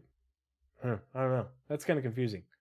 I imagine this is a bit more broken up. Mm-hmm. Like you can't tractor the ship or anything on it with shields up. Shields go down. Let's say, like on one hand, you're being attacked and somebody's trying to steal your stuff. Well, you can manually maglock your weapons down, right? And then, okay, you're safe or you have a little bit more protection. But if you're salvaging, it means that you either have to do some engineering on the ship to get it unlocked, or they're already unlocked because the ship's unpowered, kind of thing. So it's probably a much deeper salvage kind of something in there. Salvage engineering. Yeah, because offense, you defense could use thing. the tractor beam with shields up, but like it was based off how strong the shields were. It was from last month's weather report. They're doing a lot of work on the tractor beams, that suggests that like they're fleshing out the gameplay aspect of it, not building the functionality, or building out the base functionality or anything. So, it sounds like they're pretty well along. They're just working on the the edge Read the case next sentence. use cases. They also add an interaction to the Greycat multi-tool that will detach unlocked items from ships to allow more control over item detaching. It's basically do you want to let go of this item? Yes, no. Well, and they say tractor beam. Continue their work on the tractor beam. They don't specifically say vehicle tractor beams either. Right. Okay. Interesting. Two-handed industrial tractor beam when? CIG? I imagine with the cargo effect, or not the cargo, but the bigger cargo boxes. Give now. Yeah. Want to two-handed yeet things. The team then expanded on the hollow outline that weapons features provided to get clear feedback on the attaching rules for ship items. Oh, okay, so like a hollow around an item, kind of like we do with the cargo containers. The QATR process for this began alongside QATRs for the mining update. That's a big sentence, though. That's mechanic gameplay. Yeah. That's going to hangar and pulling off and putting on a physicalized item. Yeah. Mm-hmm. And like that's what is it called? Not vehicle munching, but the one above that. The just before siphoning. I forget what it's called, but basically moving items around. So when we get attaching and detaching items, we get salvaging those items as well. So it's all you can go to a wreck and salvage the weapon and bring it back to your ship and put it on your ship. Put it on or sell it. Yeah. Ooh, that's actually a really big sentence right there. Like they're testing now the feature to attach items to your ship via tractor beam. Yeah, attach and detach to the item port system, and so I imagine that applies to components as well. Ooh, yeah, that's interesting. Big sentence right there. Well, and following on that, the team continued their work on the resource network, which is now known as engineering gameplay. So they're working on all this stuff at once. Gameplay features will provide a more in-depth look into this feature in an upcoming episode of Inside Star Citizen. This Thursday. I almost scared. I bet money that it's this Thursday. This Thursday is 4.0. Is it? Yeah. Hold on. It is a new gameplay that they said. Yeah. You think that's gonna be engineering? Yep, I think so. But didn't we just? Well, I don't know. I guess my throat is super dry. What did they say? Let's see. I'm looking at ISC skips for this week for another Journey to 4.0 special. This time it's a design brief episode focusing on the earliest approved blueprint for a brand new upcoming gameplay system. So design brief episode. Versus. But we already knew about engineering. This could, however, be the detaching of items from ships. The mechanic that they'd be doing gameplay. Design brief episode of something. This could be mechanic well into gameplay. Production. Yeah. Well, yeah. Last time we learned about investigations. What will it be this week? You'll have to tune in to find out. Okay, maybe not engineering. Mechanic. I have a hard time believing it would be engineering if it was a design brief episode. But then at the same time, they might want to lay the foundation for future ISCs about the gameplay with the design brief aspect. So I could see there were two what, which is not two tau. I'm so lost. So back to where I was. But yeah, it could be because I think it's probably going to be engineering gameplay. They'll give us the design brief first, and then they'll show it off later on. In the US, the PU team worked on the physicalized cargo refactor. This significant conversion has several goals. And see, this is kind of weird. So convert the existing cargo render proxy to actual physical entities for each cargo container. This enables them to be manually added and removed from the cargo grid using the tractor beam. Well, yeah, we have that. So convert all commodities, minerals, and harvestables to a new resource type. This requires refactors of the mining and refinery systems to ensure they worked with the new resources. So making it so when those things are generated, they are generated as a usable cargo container versus a non-usable one. Recreate the commodity kiosk using building blocks to give greater flexibility with future changes. We've seen that as well. Ensure that all missions that use any form of cargo, usually in the form of carryable two-handed entities, still work with the new cargo resource system. Work with the ship's team to mark up all cargo grids to use the new system. So they're continuing work on the cargo refactor, but what they just said in the next 5 bullet points is stuff that we know they've already been working on, and they're continuing to work on that. So the PU team worked closely with EU-PU gameplay to ensure the conversion worked not only with the mining and refinery systems, but also to ensure that the new salvage system worked with the new resource system as well.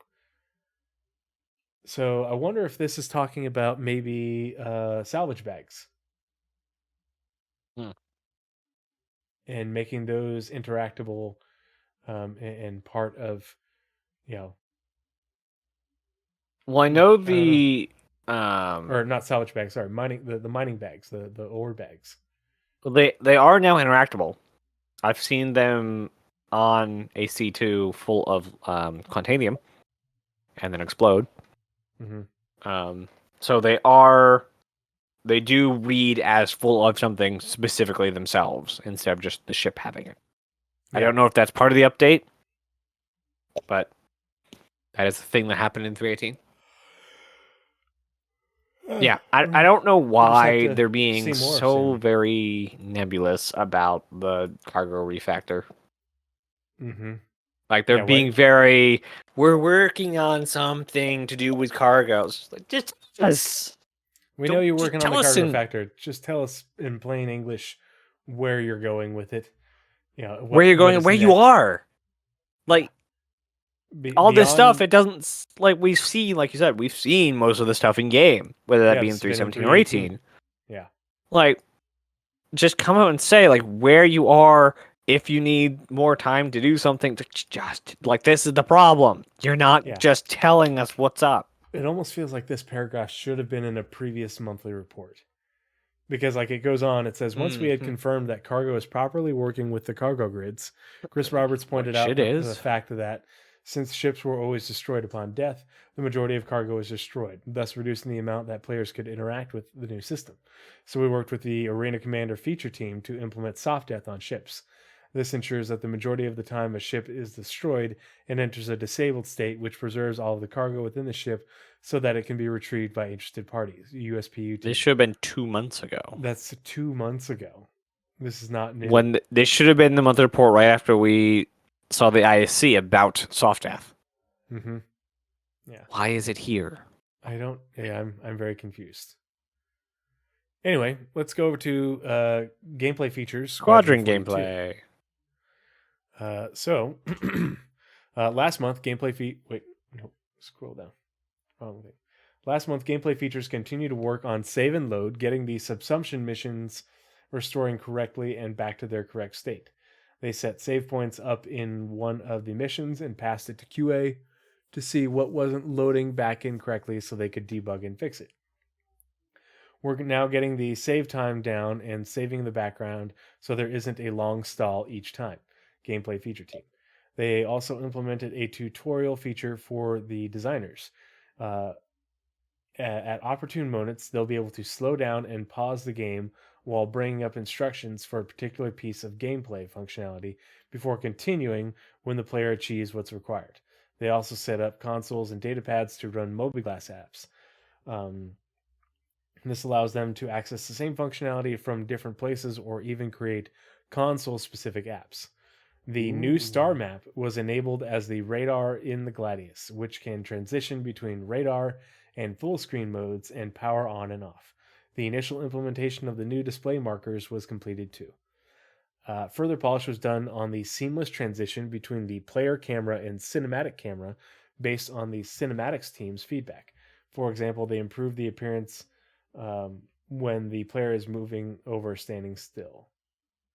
Finally, the team developed a feature that controls vehicles remotely. Finally, the team further developed a feature that controls vehicles remotely. They can now constrain vehicles to a given area and ultimately lock them in a given place.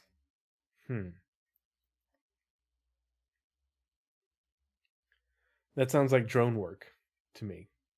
Oh, heck, yeah, no, that makes sense. Yeah, no, that's that. The second sentence is weird, though. They can now constrain vehicles to a given area, aka you have this range of the mothership. Oh, gotcha. And ultimately lock them in place when you dock them into the mothership. Dang it, why didn't I think of that? Yeah, that's why there's two of us. Well, and we know that the drones use the a modified version of the IFCS system. They've talked about how they've worked on that in the past. I just want to know one thing.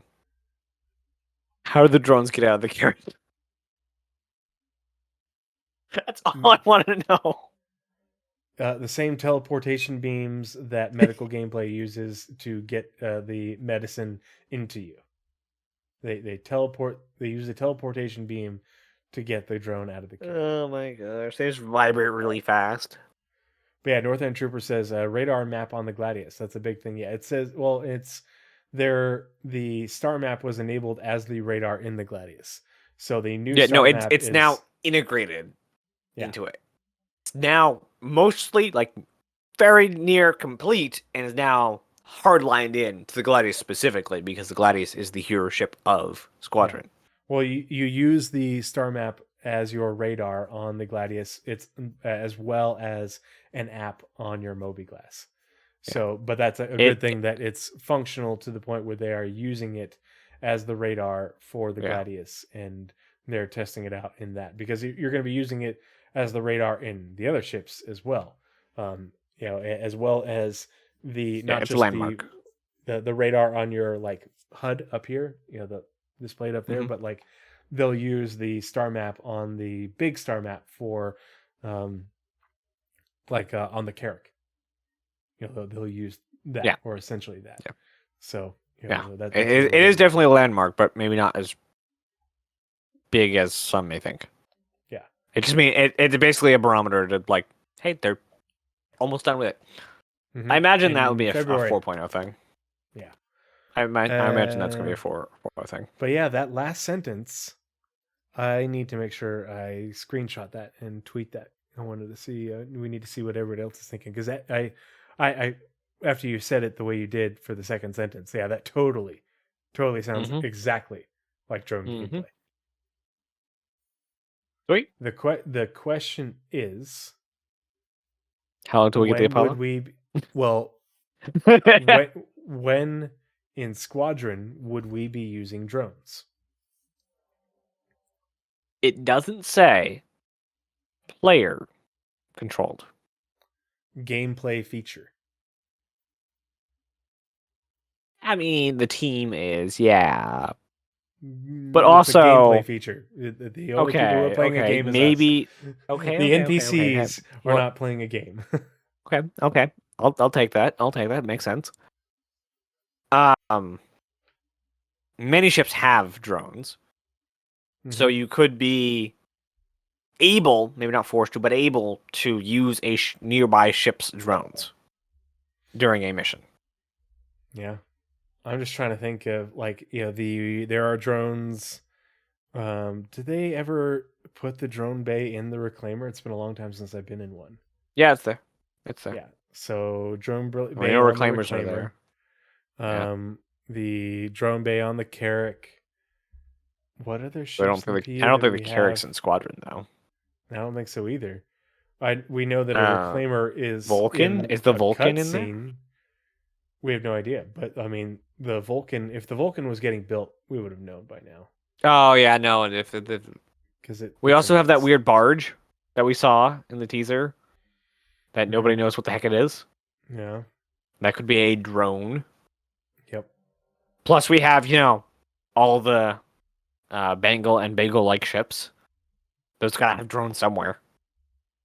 I don't know. I mean, it's never been mentioned. It could be, but I figure but they're not player ships, so they wouldn't need to mention it. I figure if there were drones on those ships, I figure they would talk about that. But yeah, who knows? It's Squadron. Yeah, who that's an knows? interesting sentence, and yeah, I'm definitely going to tweet about that and share that screenshot in the Discord. So yeah, mental note.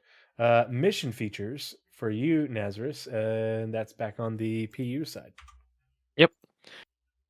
February saw mission features make a few improvements to the Klesher Rehabilitation Facility, including changing the stashes to lootable containers, boxes for now. This allows them to put whatever items they want inside, such as rarer contraband alongside the typical substance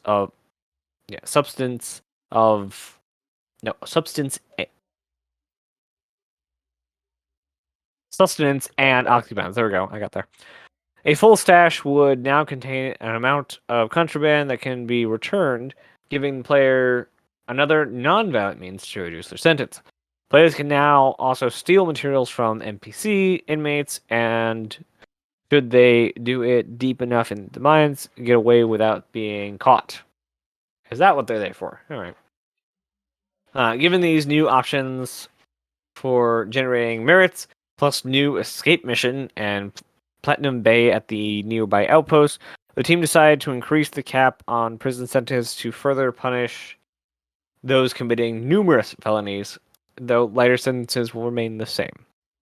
Mass murder now has serious consequences, leaving escape a much more tempting prospect. Leaving escape a much more tempting process. The mission feature team. Several unannounced missions continue to be prototype, one of which sees players escorting ships as they quantum travel and land at various locations, potentially allowing players to aboard to carry out tasks. Big sentence, we'll get back to that.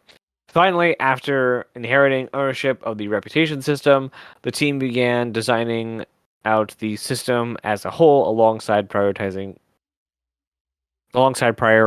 which work comes first. So, to back up one sentence, a new mission which has escorting other ships to a location, so not necessarily taxiing yet, but close, and also tasks on board a ship that NPCs are flying. And then on top of that, reputation system getting some work coming from the systemic system and tools team. Yeah, That's a lot of stuff. Doing things on NPC controlled ships while they're flying. That sounds like fun to me.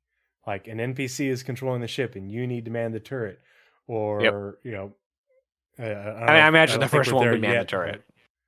Yeah, but and like we're not there yet. But you're a you're a merc, and you're guarding the ship, and the ship gets pulled out of quantum and boarded, and you have to repel boarders. That sort of those are the kind of missions where. But even being able to crew a turret for an NPC ship will be cool. It'll be fun. Yeah, seeing the NPC crew on the ship with you, that'll be super cool. Mm-hmm. Especially for bigger ships. Yeah. Really, really, really cool. And then the reputation system now in the hands of the gameplay mission feature team. I'm trying to remember who owned it before. I'm pretty sure it's Systemic System and Tools. Yeah, because I tweeted about that. Yeah, no, it was Tony Z's team. Yeah, I feel like they built it and then no one had taken it over, and that's why it hadn't been fleshed out.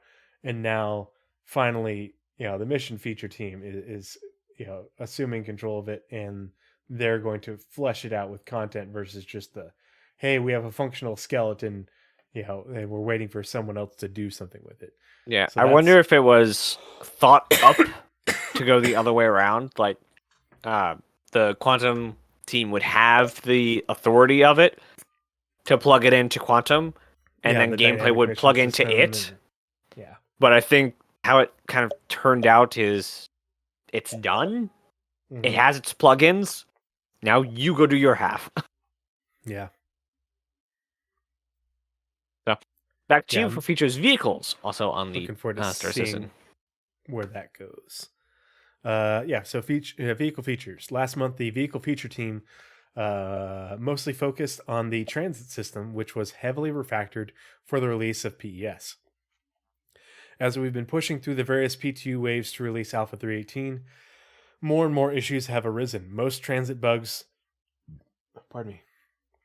do not present locally on machines, so we've developed a system where we can remotely log the transit system and observe what happened after a bug occurs. And this has been extremely helpful in finding various bugs in the PTU, vehicle features.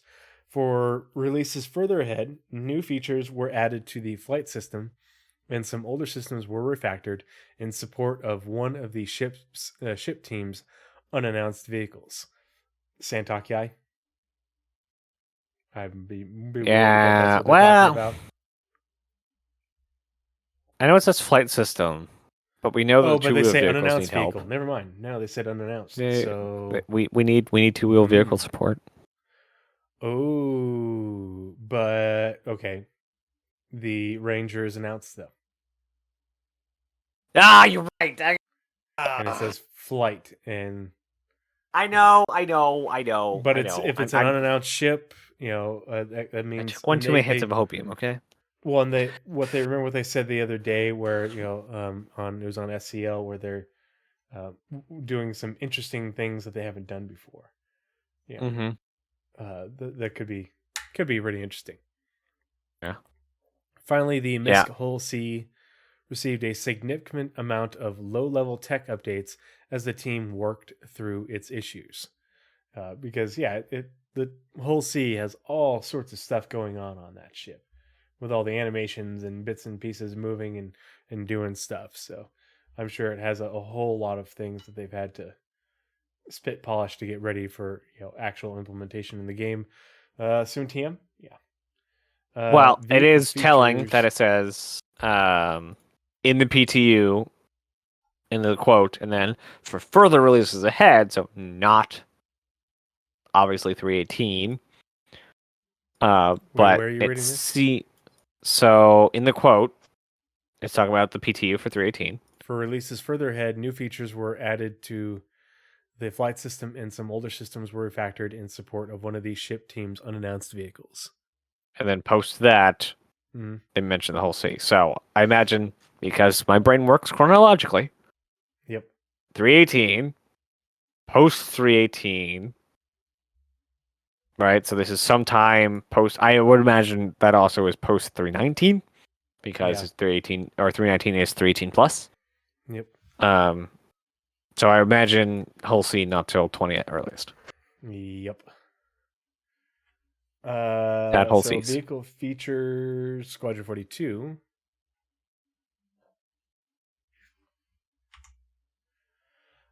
Let's see. The vehicle team spent part of the month enabling the newly redesigned quantum travel feature across various Woot. chapters in the campaign. Yes, Gib. It has taken a lot of bug fixing, testing, and iteration to get to this stage, but so far it's been going well, and the new quantum travel is set to be enabled game-wide very shortly. Ooh. Wait, game-wide is in Squadron, like but if it's game-wide for okay. Squadron, it shouldn't Okay. be a big lift to do that on the PU. As Yeah, well as like just bug I fixing. don't know. Would game wide mean both? Because if it's game wide for Squadron, what would be like, I guess multiplayer. But it's the same code base. It should have Multiplayer. inherent multiplayer. Well, a lot of stuff. The quantum travel linking. Mm-hmm. I mean, I imagine there is some work. I just don't think it's a lot in order to get that moved over to the PU. He's removed shortly from the vocabulary.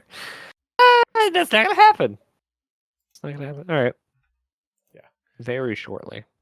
Their version of Shortly is different than ours.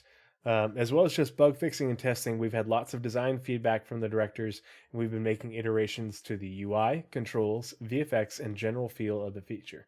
A lot of people were like, "Oh, well, there's a lot of different ships, and it's different for each one." No, the thing for the rework of quantum travel, there will be differences in UI, like visual UI, and some VFX visual differences, but the underlying system and the way they've reworked it will be the same for all ships. You don't have different quantum travel systems. You just have visual, some different visual representations, and that's not the bulk of the work is not that. That's why VFX is downstream. Yep. It's kind of like roads. Assuming that all roads are built with the same materials, that's what quantum travel is. It's just the road system. The paint on top is changed per country. Yeah. But a road's a road. The other major area of focus was vehicle UI. The team recently received new features from UI Tech that enables them to render 3D UI on the player visor as an AR layer. Ooh. This led to them building up reticles and aiming and targeting UI in this new tech as they work towards a vehicle heads-up display that integrates with the new multifunction display system. Cool. I can't wait to see that. See, this is the kind of stuff that gets me excited. That just makes me think of the UI for the hero ship in Picard that I can never remember the name, where the pilot doesn't have a console. He has a head track UI that shows up. Mm-hmm. Fun. That'd be really cool. That'd be really Yeah. cool. Like Captain's UI as a holographic head tracked thing. That'd be really cool. Well, the UI tech and Squadron 42 UI are so far along in their projects that they are being integrated into vehicle features. So, I totally forgot we were not in the UI page. We are not reading about this in the UI section where they're building the things. It is that the UI tech and Squadron 42 UI have developed the tech and the UI and delivered it to the team using it, and the team using it is implementing it into the game.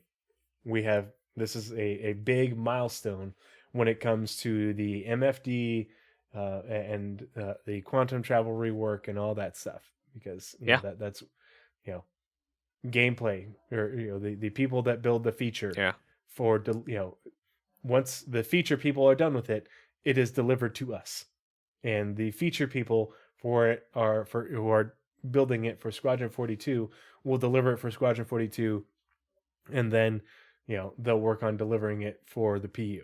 But the MFD stuff, that's just tech, and they will adjust the UI and everything based off different ships. But it's the Axis just said near termish would be better. It's but this you're talking about North End Troopers comment, but near term. Whoops, I did not mean to open up Steam. Wrong button. But yeah, these are really good indicators of where they are with these features, and this is why they're talking about how they expect some of these features to be released before the end of the year and see them later on. So it should be we should be seeing them pretty soon.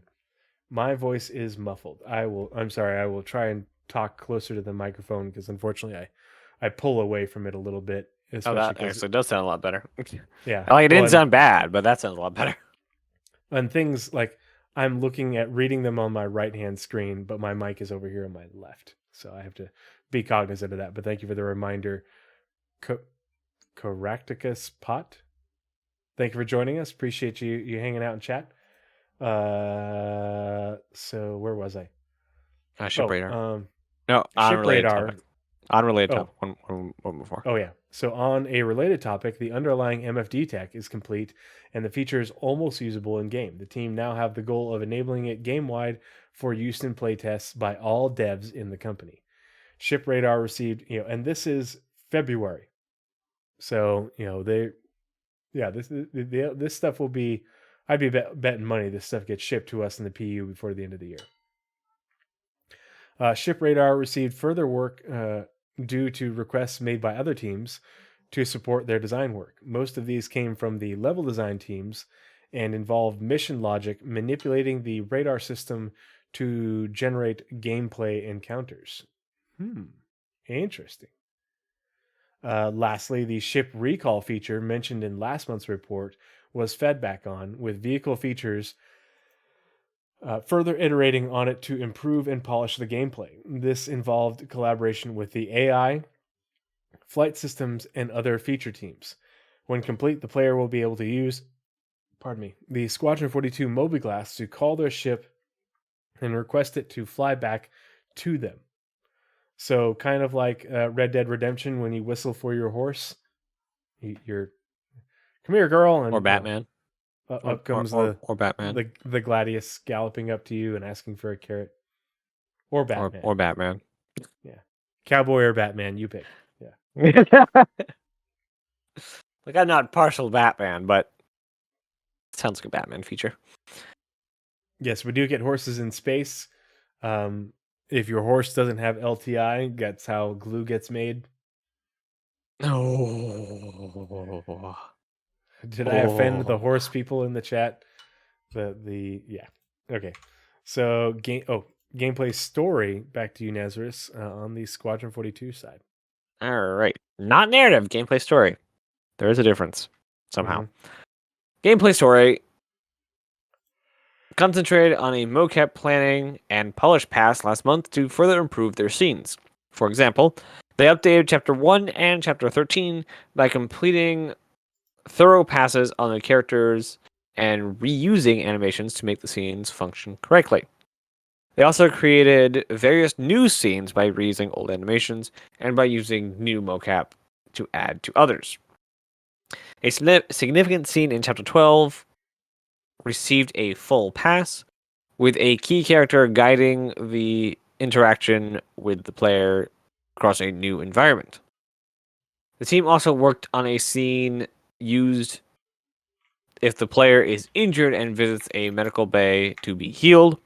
This scene was initially created using wild lines, but didn't flow as well as hoped, so new animations were produced to make the character interact better with the player. Additionally, additional content was also created to allow players to abandon and rejoin the scene. Okay, there's not a lot to talk about there. The stuff getting polished, tweaks Mhm. being done. Like it's all like fringe work. It's not narrative work. It's like the gameplay in relation to the story. Work's getting done. Squadron soon TM. Then I back to you like for that they're graphics. working What? on you going to the medical bay to get healed. Yeah. You know, I imagine that's and in ship too. yeah, and doing that, interacting with NPCs, to get that done. Yep. So yeah, new animations along with the wild lines. Yeah, that'll be Wow. fun. They used to use wild lines. I'm sure there'll still Was be wild initially lines created. in there, but now that there's animations, Yeah. to go along with it. Yeah. So that's you with graphics, VFX programming, and Planet Tech for both. And let's see, we'll start on the PU side. All right. So, last month, the graphics team continued to close out let's make this big. The final tasks for Gen 12 before they transition to assisting in the completion of the Vulkan Graphics API. That's huge. So they are, closing out the final tasks for Gen 12 before transitioning to working on Vulkan. So the Vulkan, Gen 12 is a big deal. The fact that Gen 12 allows for the Vulkan API is an even bigger deal.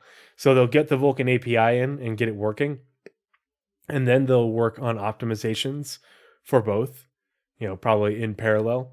But Vulkan will allow, we're already getting, smoother performance, better performance with Gen 12 for a lot of people. When the Vulkan API comes online, it's going to be a lot more, and then they're going to get started on optimizing it. And the fact that they haven't even started optimizing and things are running how they are is pretty telling without Vulkan. Yeah. So, yeah. And then on top of that, we are soon. Yeah.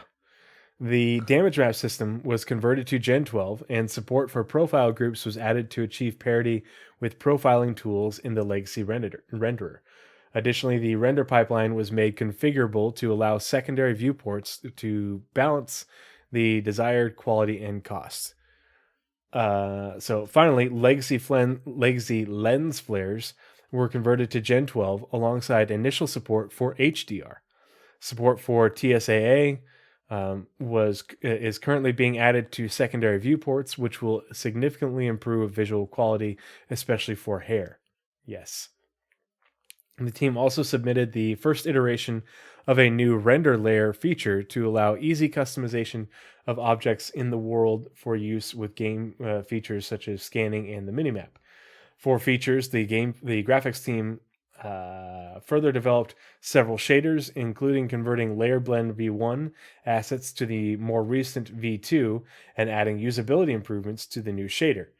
Various improvements were also made to the UI shaders, including stability fixes for anti-aliased borders, the option to render circles on each vertex, and lighting support to allow planets in the star map to appear both lit and holographic in a single pass.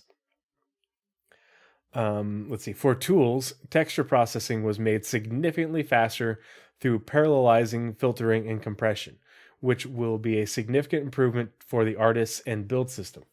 Work started on a new mesh format too, with the goal of vastly improving loading times and render performance.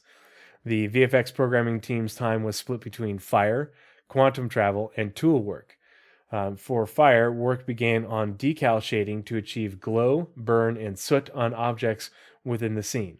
Quantum Travel now has support for quantum casting and redshift, along with various other code improvements. For tools, usability improvements continued and support was added for referencing particle effects from other particle effects. The Planet Tech team worked on better shaping support for asteroid fields, improvements to the harvestable system, and adding support for instancing to terrain chunks. Also, the Planet and graphics teams worked together on a new water system. This is still at an early stage, but aims to allow for GPU wave ripple simulations at multiple scales, as well as network synced impacts for larger events. e.g., spaceships crashing. So when a spaceship crashes into the water, you're going to see waves and splashing. And that sounds cool as hell. And That's having it cinematic. synced, like making sure that's synchronized on the server. Yep. I can't wait to see that. Especially because it may not seem like a big deal now because like you don't have a ton of big bodies of water on Microtech, and there's like seas or big lakes on Hurston, but not big massive bodies of water. But there are full on ocean planets. Yeah. And Arcor, when they redo Arcor in the lore, Arcor is supposed to have oceans. Like the continents, like the flattened parts of the continents are basically, a lot of large cities that are basically interconnected. But there are mountains separating, the cities on the continents, and there are actual oceans on Arcor. Whether they retcon that or not, we don't know. But if they stick with it when they rebuild it, there's going to be oceans there. And if you crash onto the ocean, imagine, oh man, you crash your Idris. Or God forbid somebody brings their javelin into the atmosphere, into gravity, the damn tidal wave that would create. Okay, so you do that, but beforehand you get a bunch of people on the benches that everybody's using for like surfing on trams and stuff, and you use a bench to surf the tidal wave created by a Idris or a Kraken or a Javelin crashing into the ocean. That's what I want to see. Those are the types of in-game sandbox shenanigans that we need to see, and have CIG be like, huh, okay, well, that's one way to use it. Yeah, one more sentence. Oh. Shading improvements are also being made to achieve better reflections, refraction, and foam. Now, Yep, the reason I more really foam. want you to read that is foam is one of the biggest reasons why CG water doesn't look correct. I watched a very long dissertation on water rendering way back when. And the difference between physics models that can simulate the foam on top of the water and without it, like I can render water pretty good and just load up Blender, make water simulation. Looks okay. But when you start adding in the foam that collects in the creases, like when the wave sloshes around, it looks on a whole new level of real. So the fact that foam is on there, I'm very excited. Because waves and foam, if you don't have foam with waves, then you basically have just CG water. If you have both, plus refraction and reflection, this is gonna be pretty gosh darn good shader. I'm very looking forward to it. All right, back to you for in-game branding, Montreal. All right, whole 2 sentences here. In-game branding's team worked on Lorville Skyline is coming to an end, so probably ending already. They also began their task for Pyro Ruin Station, with the first steps being creating the visual identities of the gangs and their environments. That's it, and then back to you for Interactables. Interactables has me excited. All the things that they're working on. Is it a chair? Oh, wait. Yeah. The Interactables team continued work on Pyro, creating more assets for Ruin Station. There's more work to be done on this mandate, and we have some really interesting interactable props that we can't wait to share. Interactables team. The team have also been working closely with mission features on new assets that players will be interacting with around the verse, and progress with Flare that will reach players at some point this year. Back to you for lighting. All right, another short one again. Lighting finished their work on Lorville Skyline rework. Then they moved on to Colonial Outposts. This is a significant undertaking with many pieces that we need to get right. Lighting team. Many pieces being the many pieces of the outposts, I imagine. And back to you for Live Tools Montreal. So remember, lighting is a downstream team. So now that they are finishing up the different styles for the outposts, the outlaw and colonialism, the lighting team is going through with all the different modules that they have created to put into Rastar, and they're making sure that they are lit correctly. So that way they don't have to go into them once they're built in game, and light all them individually, or they'll light them and then backdate that into it. But they can't have the lighting team come through every outpost in every system into the future, especially when we're building outposts using Rastar on our own. It has to be plug and play. Area is lit and the lighting works appropriately. So that's what they're doing.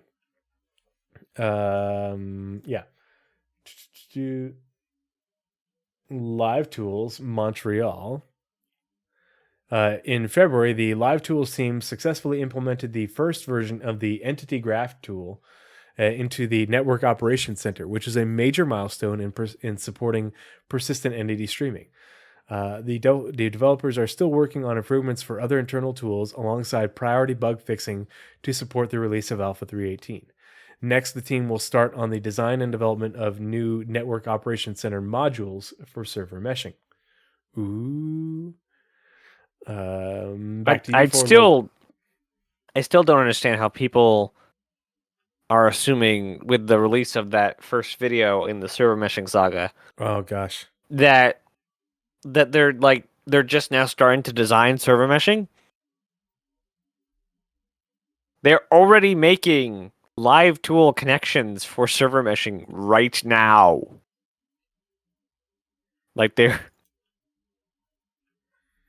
team will now start designing and developing of new Network Operations Center modules for server meshing. They are working on code that is used for server meshing right now. I can't wait to the second episode to figure out if the theory of those who actually are paying attention is true, whether they're going to deliver Pyro without the full server meshing static one. Yeah, the reaction to those statements, I think, was a little bit overblown because I think it might have been taken out of context, but it'll be interesting to see how they react to that, because I know that that there's in some way or shape or form Jared and or them will react to that, because they're separating the two tasks because they are they are different things. Yeah. But the question is, are they going to release Pyro where Pyro is it's a single server, and then release static meshing afterwards, or are they just separating the two tasks? They're going to get one done and then work on the other, but have them both come with 4.0. But they're kind of reliant. Yeah. The way the way it sounded to me when they said that our goal is to get Pyro out to the players was that's the goal they're aiming at, right? So to get server meshing to the point where they can deliver Pyro. That's how I heard that. Not we're going to cut back our vision so that we can get the system out. Because that doesn't make any sense to what they've been saying for the past 5 years. No, we don't want to rework stuff. We don't want to rework stuff. Cutting the vision to make a stopgap from stuff they're going to have to patch later to get the full version of server meshing out doesn't make sense. So hopefully it's the former rather than the latter, that it's just they're working on the feature to get Pyro, that's their goal, not cutting to give Pyro sooner. If that's the case, don't give Pyro sooner. All right, Locations EU. In February, the Locations team completed the exterior of Seraphim Station. This is the weird one that everyone's kind of befuddled on. And the 3 Stanton jump points. My tweet about it was in Salty Mike's video. Cool. He just said a Twitter user or a random Twitter user, when he posted the thing up, it's like, random Twitter user, my name's right there, bro. I know we don't know each other personally, but like, and I know that you saw it because Paul reshared it, Astropub, but you can just click on it and see who it is, like, yeah. I'll put it in Discord. Let's see. So let's see. Location team completed the exterior of Seraphim Station and the 3 Stanton jump points. So a station, doesn't say where, and the 3 jump points, locations. So some people have said Seraphim Station is the replacement for Port Olisar. I highly doubt it because Port Olisar is already named Port Olisar. I don't have any opinions about it being talked about in relation to the jump points. It's both work that they've had to do. But in my opinion, like, Port Olisar is already named. I don't think they need to rename it. It's always been Port Olisar. In all the lore I've seen, it's Port Olisar. So we also have the Port Olisar t-shirt in the game. I don't think they're renaming Port Olisar. I just don't see it happening. There's a lot of content built with the name Olisar in it. Yeah, I don't think so either. I'm just confused. Yeah, I think Seraphim Station is just a different station. Whether that be apparently it's a very Crusader sounding name to people. Well, no, Seraphim Systems is the company that the founder of Crusader bought in order to, he bought that company with investors and built Crusader Industries from Seraphim Systems. And so that's the only mention of the word Seraphim I was able to find in Star Citizen. There's never been a mention of a Seraphim station. But it's interesting that it's mentioned in the context of the 3 Stanton jump points. I could also imagine, and this is kind of very left field, platforms on Orison. I know that's like... Would they call it a station, though?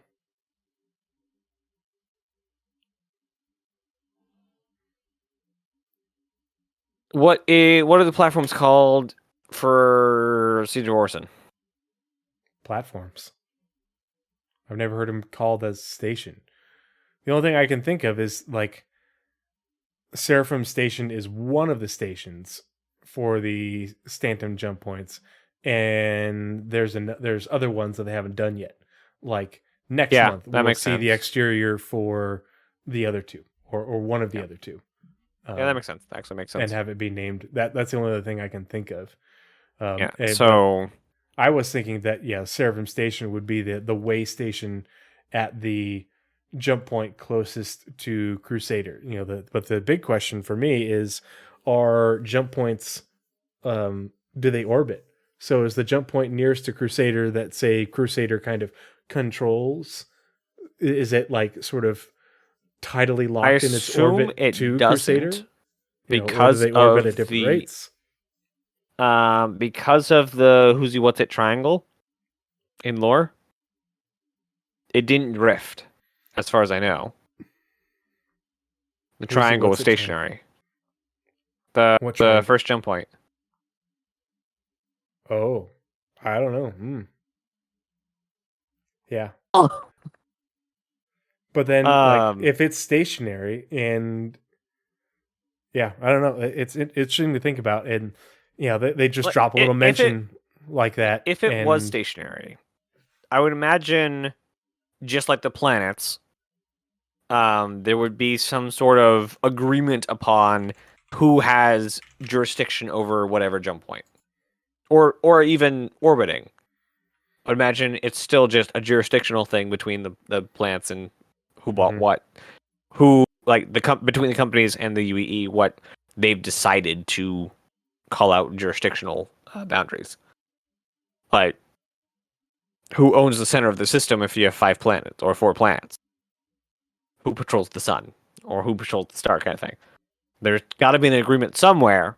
So I imagine these stations are maintained by, again, one of the corporations. So I imagine it'd be everyone but Microtech. Or not Microtech, everyone but Hurston. Because Hurston's like, no, we got our bombing places. We're good.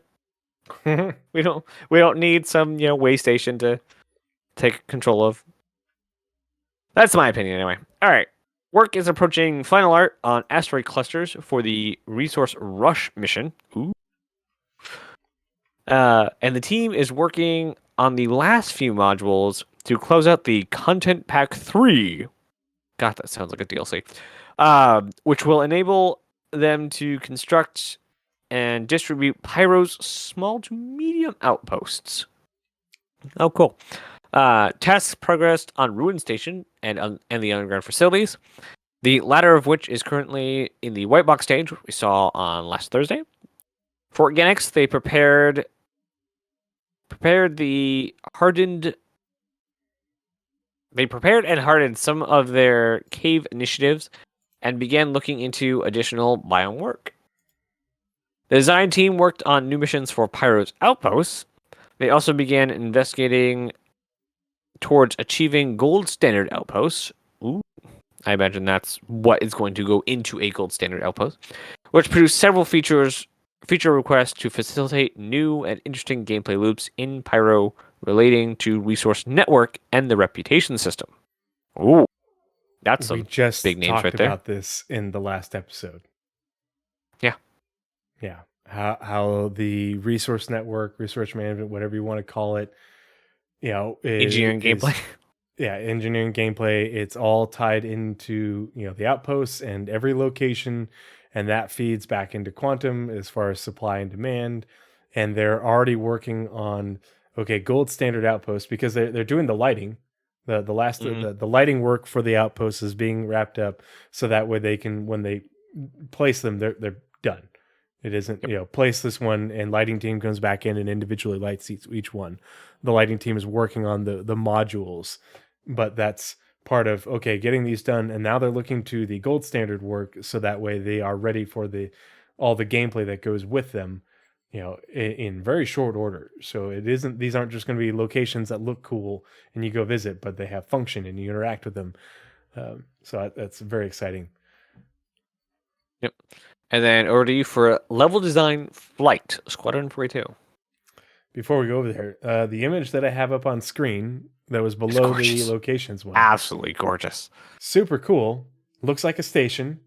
Is this Seraphim Station? Is this, one of the I like bet you R&R a ship stations out in Pyro? I bet you that's Pyro. Yeah, Like, I'd bet a ship if you that's look Pyro. at this over here, that looks damaged and busted. Yeah, in the That background, curve right behind that, behind that in construction bit, screams Ruin Station. Not Ruin Station, but the era of Ruin Station. None of the Stanton ones have that sweeping curve on the outside. What does that say? The one up at the top? Oh, I think that's just numbers and letters or something. Yeah. That's a zone N5090. Something like that. And zone. Oh, I went way, way far away. Super cool looking, though. Oh, yeah, absolutely. Zone 2. All right, so narrative. Narrative? Level design? Wait, nope, sorry. I was looking at the screen, not the OneNote. Level design flight. Squadron. So, level design flight. The Space Dogfight team continued working to get all of the ship combat sections of the game flowing seamlessly into the social and FPS sections. They also continued working with the various feature teams to get critical system updates integrated into the game flow. Last month, they further improved quantum travel and pinned targets. Save and load was also worked on alongside gameplay features. Yeah, because when you save, you don't want to read that first sentence like 5 more times. Yeah. The Space Dogfight team continued working to get all of the ship combat sections of the game flowing seamlessly into the social and FPS sections. All of them. Polishing much?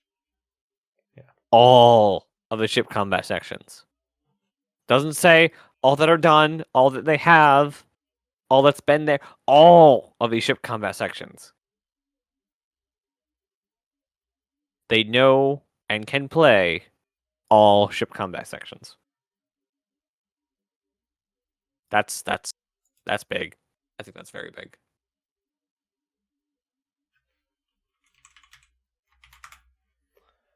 And let's see. Oh, yeah. And that's it for level design flight. Back over to you for level design social. So we had the ship combat flowing into social and FPS. We didn't have an FPS, but we do have a social. Last month, Level Design's social team made a concerted push on content across various chapters, not all, various chapters, including a major focus on background behaviors and schedules for the Idris, aka Apollo subscription schedules. This content brings words that don't look like words. Brings interstitials, the connective tissue that brings all scenes content to life. Okay. Yes, I've heard that word. I've heard that word in relation to movies before. Times. It would be like in transitioning from one scene to another.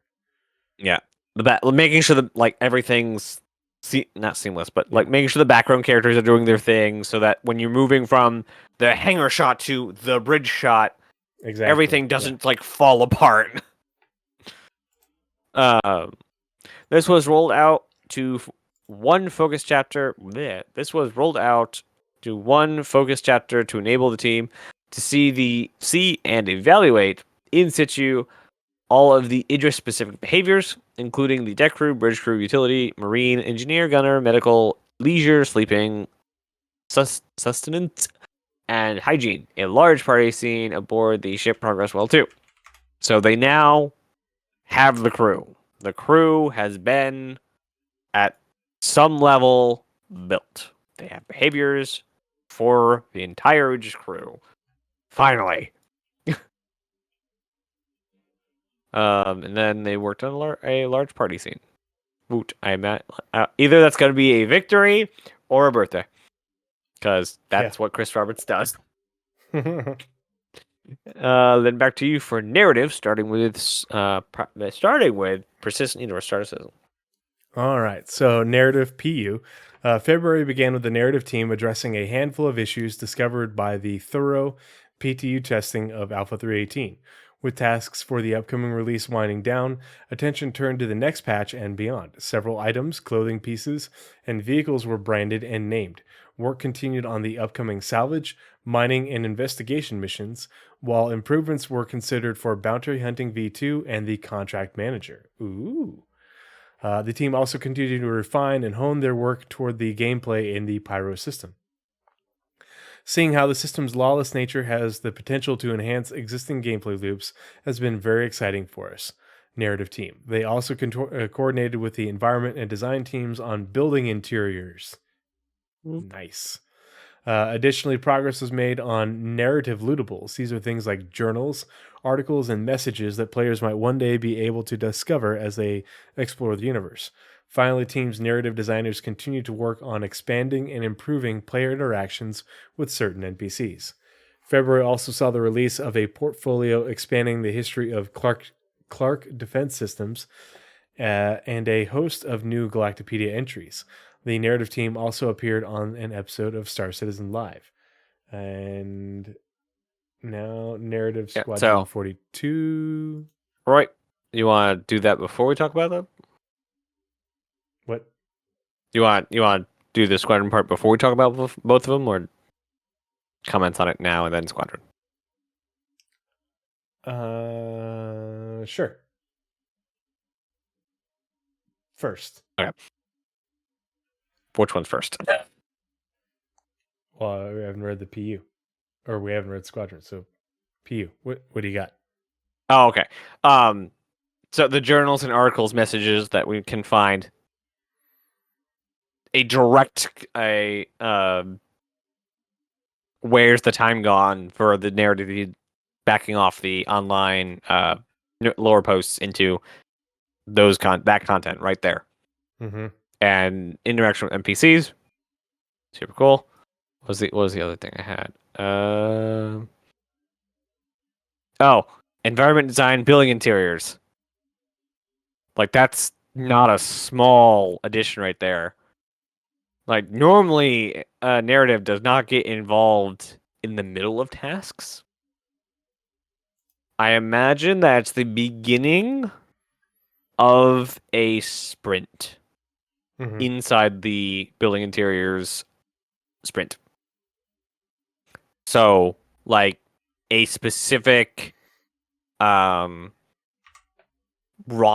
I would say, of art was agreed upon, and lore team did their job to validate the lore-wise of the art, and now they're going to start going into art production. Yeah, like here are the types of rooms. Here's what's going to be going on in the rooms. Furniture manufacturers. Yeah. Who make the grand piano? Lighting fixtures. Who made those kind of things? And I cannot wait to go shopping for furniture.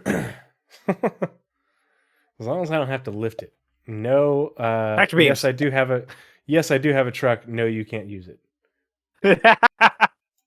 That's okay. I have a whole C. Yeah. Narrative. Squadron 42. A bulk of Narratives Month was spent preparing for an upcoming mocap shoot. This included meeting with various stakeholders to review the content and ensure that the script reflects the latest changes, outline any potential lines they'd like to capture, and go through the casting process. The team is also planning to use this shoot to start capturing scripts for some of the background characters, codenamed Red Shirts. Oh, shit. Oh, You're gonna die. You're gonna die. Not sure yet, but you definitely gonna die. Will be used to populate larger spaces. These characters will utilize dynamic conversation tech along with an array of wild lines to act in a variety of careers.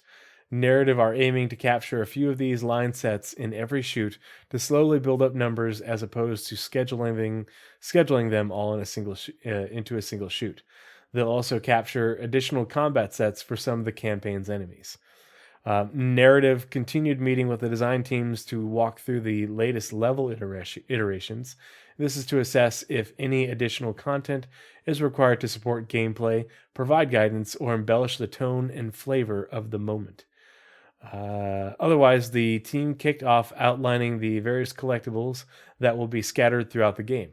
Now that the types of collectibles have been decided, Narrative can start outlining each one so the props team can start creating assets.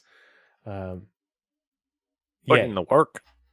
Yeah, lots of work, because that way all these things that we can see we'll be able to interact with, and when we can interact with them, we can have the information pop up with some sort of interaction. I hope eventually that we can. You forgot to change the name on Twitch. Yeah, I'll change it later. Oh, yep. Are we back? We're back. Hey! That was so weird. It gave me an encoding error. Both my screens on my monitor went black, and then they came back, and the little NVIDIA thing popped up on my screen. And when I tried to restart the stream, it said, an encoding error occurred while streaming, and it wouldn't let me restart it. That's weird. Way to go, OBS. Yeah, that definitely right. sounds like a graphics card crash or a graphics driver crash. Yeah. It may have affected your monitors. It's not just OBS. Yeah. Yeah, that it would. Yeah, definitely. But OBS could have caused it. Well, and I'm gonna have to. I'll probably just do a manual, clean slate wipe of the graphics driver tomorrow when I get home, Nice. and see if that helps address it. Yep. But I'll just where were we? I did narrative, so online services Montreal. All right. In February, why does mine start all the same way? In February, Online Services completed the development of Shard Isolation and the Shard Broker, with the PTU testing beginning for both. These new features are used for isolating push workers and Shard health / lifecycle, respectively, with the goal being to maintain Shard integrity. Previously, to these. They were having problems with one DGS finding some way to interact with another DGS. And so like remnants of stuff were crossing over on the hardware. So this is what these kind of things do. The isolation and broker. They basically tell data to like stay in your lane and don't talk to any of the other DGS servers. The team also added inventory query caching to the entity graph service. This stores the result of inventory queries in a cache to take load off the database for repeating lookups of the same query, allowing for faster response time and less load on the database. I imagine that is the single reason why load times went from terrible day one to super fast now in the PTU. That is actually amazing that we actually like that sentence exists. So day one, everyone was looking all the way up into the replication layer to ask it what our inventory was. Every single time we hit I, every time we opened a box, it was going all the way back to the same service and having to tell us exactly what everything that was in the inventory that we had and the inventory we were opening. Now, if it's already opened it, let's say our personal inventory, it's cached a file, so it will interrupt that call if we're just opening our inventory, or it will tell us what our inventory is if we're opening a loot box and it has to show our inventory. So that's actually a lot of good caching. I love that. That is amazing. That explains a lot why it was terrible. Now it's great. This increases the overall read and write performance of the entity graph service. Like, that's insane. Like, not only did this service need to be stupid fast and stupid reliable and just amazing as far as data read and write, but now it's improved. Confusion intensifies. Just another USB mic. It's not a USB mic though. The team performed a refactor for insurance, the ASOF terminal, the VMA backend, and the game code, with the goal of improving performance and fixing some long-standing bugs. This time was also spent working on stabilize 318 or Alpha 318 release with multiple bug fixes. Back to you for the combined tech animation. Alrighty. And okay. So last month, the tech animation team was on set at Pinewood Studios in London. Look at that cool setup. Working alongside an outsourced studio to finalize face scanning to populate the remainder of the gene pool for the head generation system's DNA. This is relevant for both the PU and Squadron 42. We scanned a broad range of models, young and old, from all facets of humanity available to us, which will go a long way to truly showing diversity in our game. The scanning went exceptionally well. Our chosen outsourced studio has a fantastic resource in their facial scanning rig, which delivered exceptional results. Coupled with lots of hard work and a good sense of humor, we made the most of our 2 weeks. Tech animation team. And back to you for UI on the PU side. I'm now That caught rig up is with so the whole cool. conversation there. Yeah, I will never, ever, ever, ever, ever, ever own a Yeti. Ever. If you guys seen like any comparisons on mics and sound quality, terrible. Like, terrible. The second you start comparing it, the sound you get out of a Yeti is horrible. Horrible.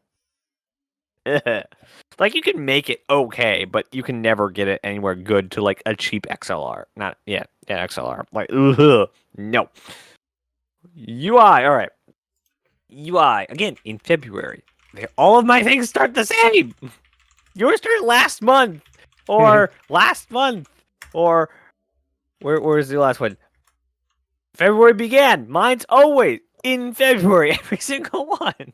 Anyway, UI, art, and design worked on several future features, including the interactive 3D UI prototype that we saw, I believe, at CitizenCon, and it was gorgeous with the new holotable design. A universal I love marker it. for the star map, a concept work for some of the updated vehicle UI styles. The UI tech team progressed in various areas, including creating a color picker UI. Gib for interactive screens. No, Gib for ships. They they continue to help polish the new star map, adding space dust to make it easier to perceive movement, improving the controls, and creating cubic hollow volumes. Polished star map. They also completed some workflow fixes too, such as improving comments in building blocks files and making it easier to inspect draw UI. They also made some final fixes for Alpha 3.18. Excuse me. On the Squadron side, last month, the UI art and design team worked on reusable signage created in building blocks to make things easier for environmental artists. To make things easier for environmental artists. This means they can select options from a menu, and the sign is automatically generated rather than having to create a unique texture each time. They continued concept work on 2 UI styles, ensuring they're unique, and the art direction is well received. They also produced concepts for additional MFD screen layouts, and tweaked aiming and targeting alongside the vehicle team. UI continued to iterate on one of the in-world holographic UIs. Wonder what one that is. Wonder if it's a standard map. As it's the first of its kind in the game, after reviewing the prototype, we found lots of things to improve. So it had another concepting and in-game implementation pass to get it to the level we need, the UI team. The team made an initial visual pass on the new hacking UI to make it feel more three-dimensional and holographic. The UI also supported the SQ42 feature team in setting up a universal 3D marker in the star map. They continued to create UI assets for the cinematic team. UI Tech created a color picker for use in character customizer in the character customizer. Eye color, hair color, skin color? Question mark. They also continued to help polish the star map, adding space dust to make that's in the previous one. But yeah. Lots of UI stuff getting done. The hacking mention is interesting considering how long it's been since they've talked about hacking.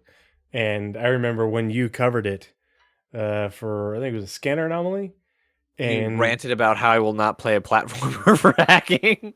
Yeah, and well, and I remember them from it was an SCL, and they were talking about how they've been playtesting it internally, and they were enjoying it. And it sounds like I remember they did like go back to the drawing board a bit for at least part of it, and so hopefully they have since gotten it in a better state and are now working on the UI for it, to get that ready to deliver that feature. So yeah, I think it got deprioritized for some other reason. Like, yes, it needed some additional concepting, but it also it got deprioritized for something else. Yeah, probably. I would bet deprioritized for like resource management and other. Oh, possibly, yeah. Resource management, star map, any number of things could have taken up resources. I pray the hacking interface is reflected of the tier of hacking skill. Well, we know that there's going to be a mini game that you can play or straight up console commands. And there will be still hacking chips or hacking like decks of hacking chips. Yeah. Depending on your use. Like, it's going to be a very deep mechanic. And I, for one, cannot wait to steal plans off Bearing servers. I mean, I turn on my lights in my ship.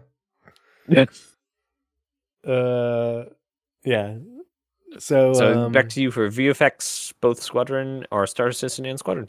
and that is it after VFX. So, and I have to be up kind of early, so we won't hang out too long afterwards. Okay. So VFX PU. Last month, the VFX team continued with their CPU to GPU particle library conversion. This is good because issues with particles, especially on places with high particle density, like when there are storms going on and certain atmospheres on different planets and moons, can cause a lot of systems to seriously chug for no reason. And by moving it over to the GPU, it should help with performance a lot. Like, I have a pretty beefy system, and I get massive frame drops. For me, whereas I'll normally be running around at like 60 to 90 on the surface of Hurston, and then a windstorm comes along, and in front of a UGF, and it'll tank it down to 30 FPS, in no time flat. So a lot of those particle effects, because they run on the CPU, are pretty hurtful to the performance. This has been good practice for some recent new starters in the team, helping them get a better understanding of the many attributes accessible from the VFX editor. They also continue to refine the new quantum travel effects, and work began on several new vehicles, including one with unusual thrusters. Santakai, or they just not, like, if it's the Santakai, just tell us, because we know you're working on it. But Miss Fury. Finally, the team carried out improvements to Lorville's skyline effects, adding more smoke and general ambiance to help sell the industrial theme. Good, because that's one thing that the images are missing, is that grunge. Mm-hmm. Looks great, but it's missing that, like, thick smog. Mm-hmm. Yeah, it doesn't look like the refinery part of Houston. Yeah. Last month, VFX spent time. This is VFX Squadron 42. Last month, VFX spent time cleaning up data assets coming from various assets, including particle libraries. This was made easier by the VFX programmers, who added more detailed information to the errors, including file paths for missing assets. The team also completed their overhaul of the particle library structure, meaning older VFX can be swapped out for new and improved versions. Finally, the team provided close support to art, design, and cinematics on a variety of locations. And that is it Another month for done. the combined PU and Squadron 42 monthly reports for February 2023. And I will download these two videos and piece them together and upload to YouTube. Thank you, whatever NVIDIA encoder that was that just crashed as part of the driver, for making more work for me. I appreciate that an awful lot. Mm-hmm. But yeah, I appreciate you guys hanging out with us, and really interesting, juicy reports. Lots of stuff to talk about. But you were right at like the 3-hour mark. So it's time to call it a night, because I have to go teach tomorrow, so I got to have my head on straight. Yep, it's 1 o'clock in the morning, and I have to be up at 5 o'clock. But yeah, I will be teaching tomorrow, but then I have most of Wednesday and Thursday off, and the kid will be at the nanny.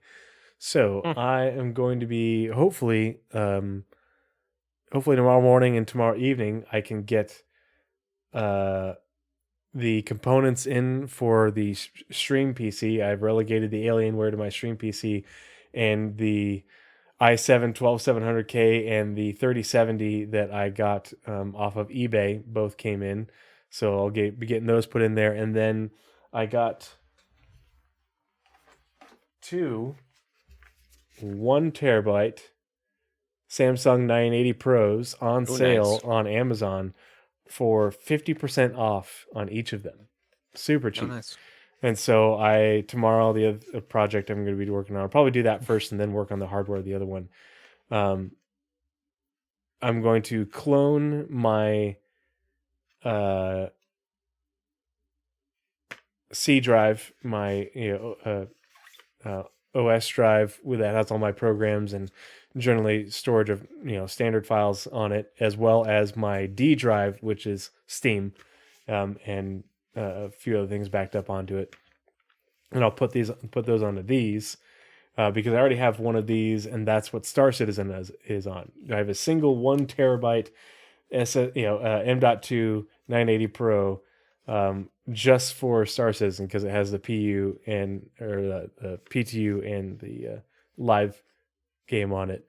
And so I'll have 3 of these in my new tower, and that way I can put the old SSD, and the 500 gigabyte M.2 that I have for my OS in the streaming machine, along with the 3070 and the 12700K.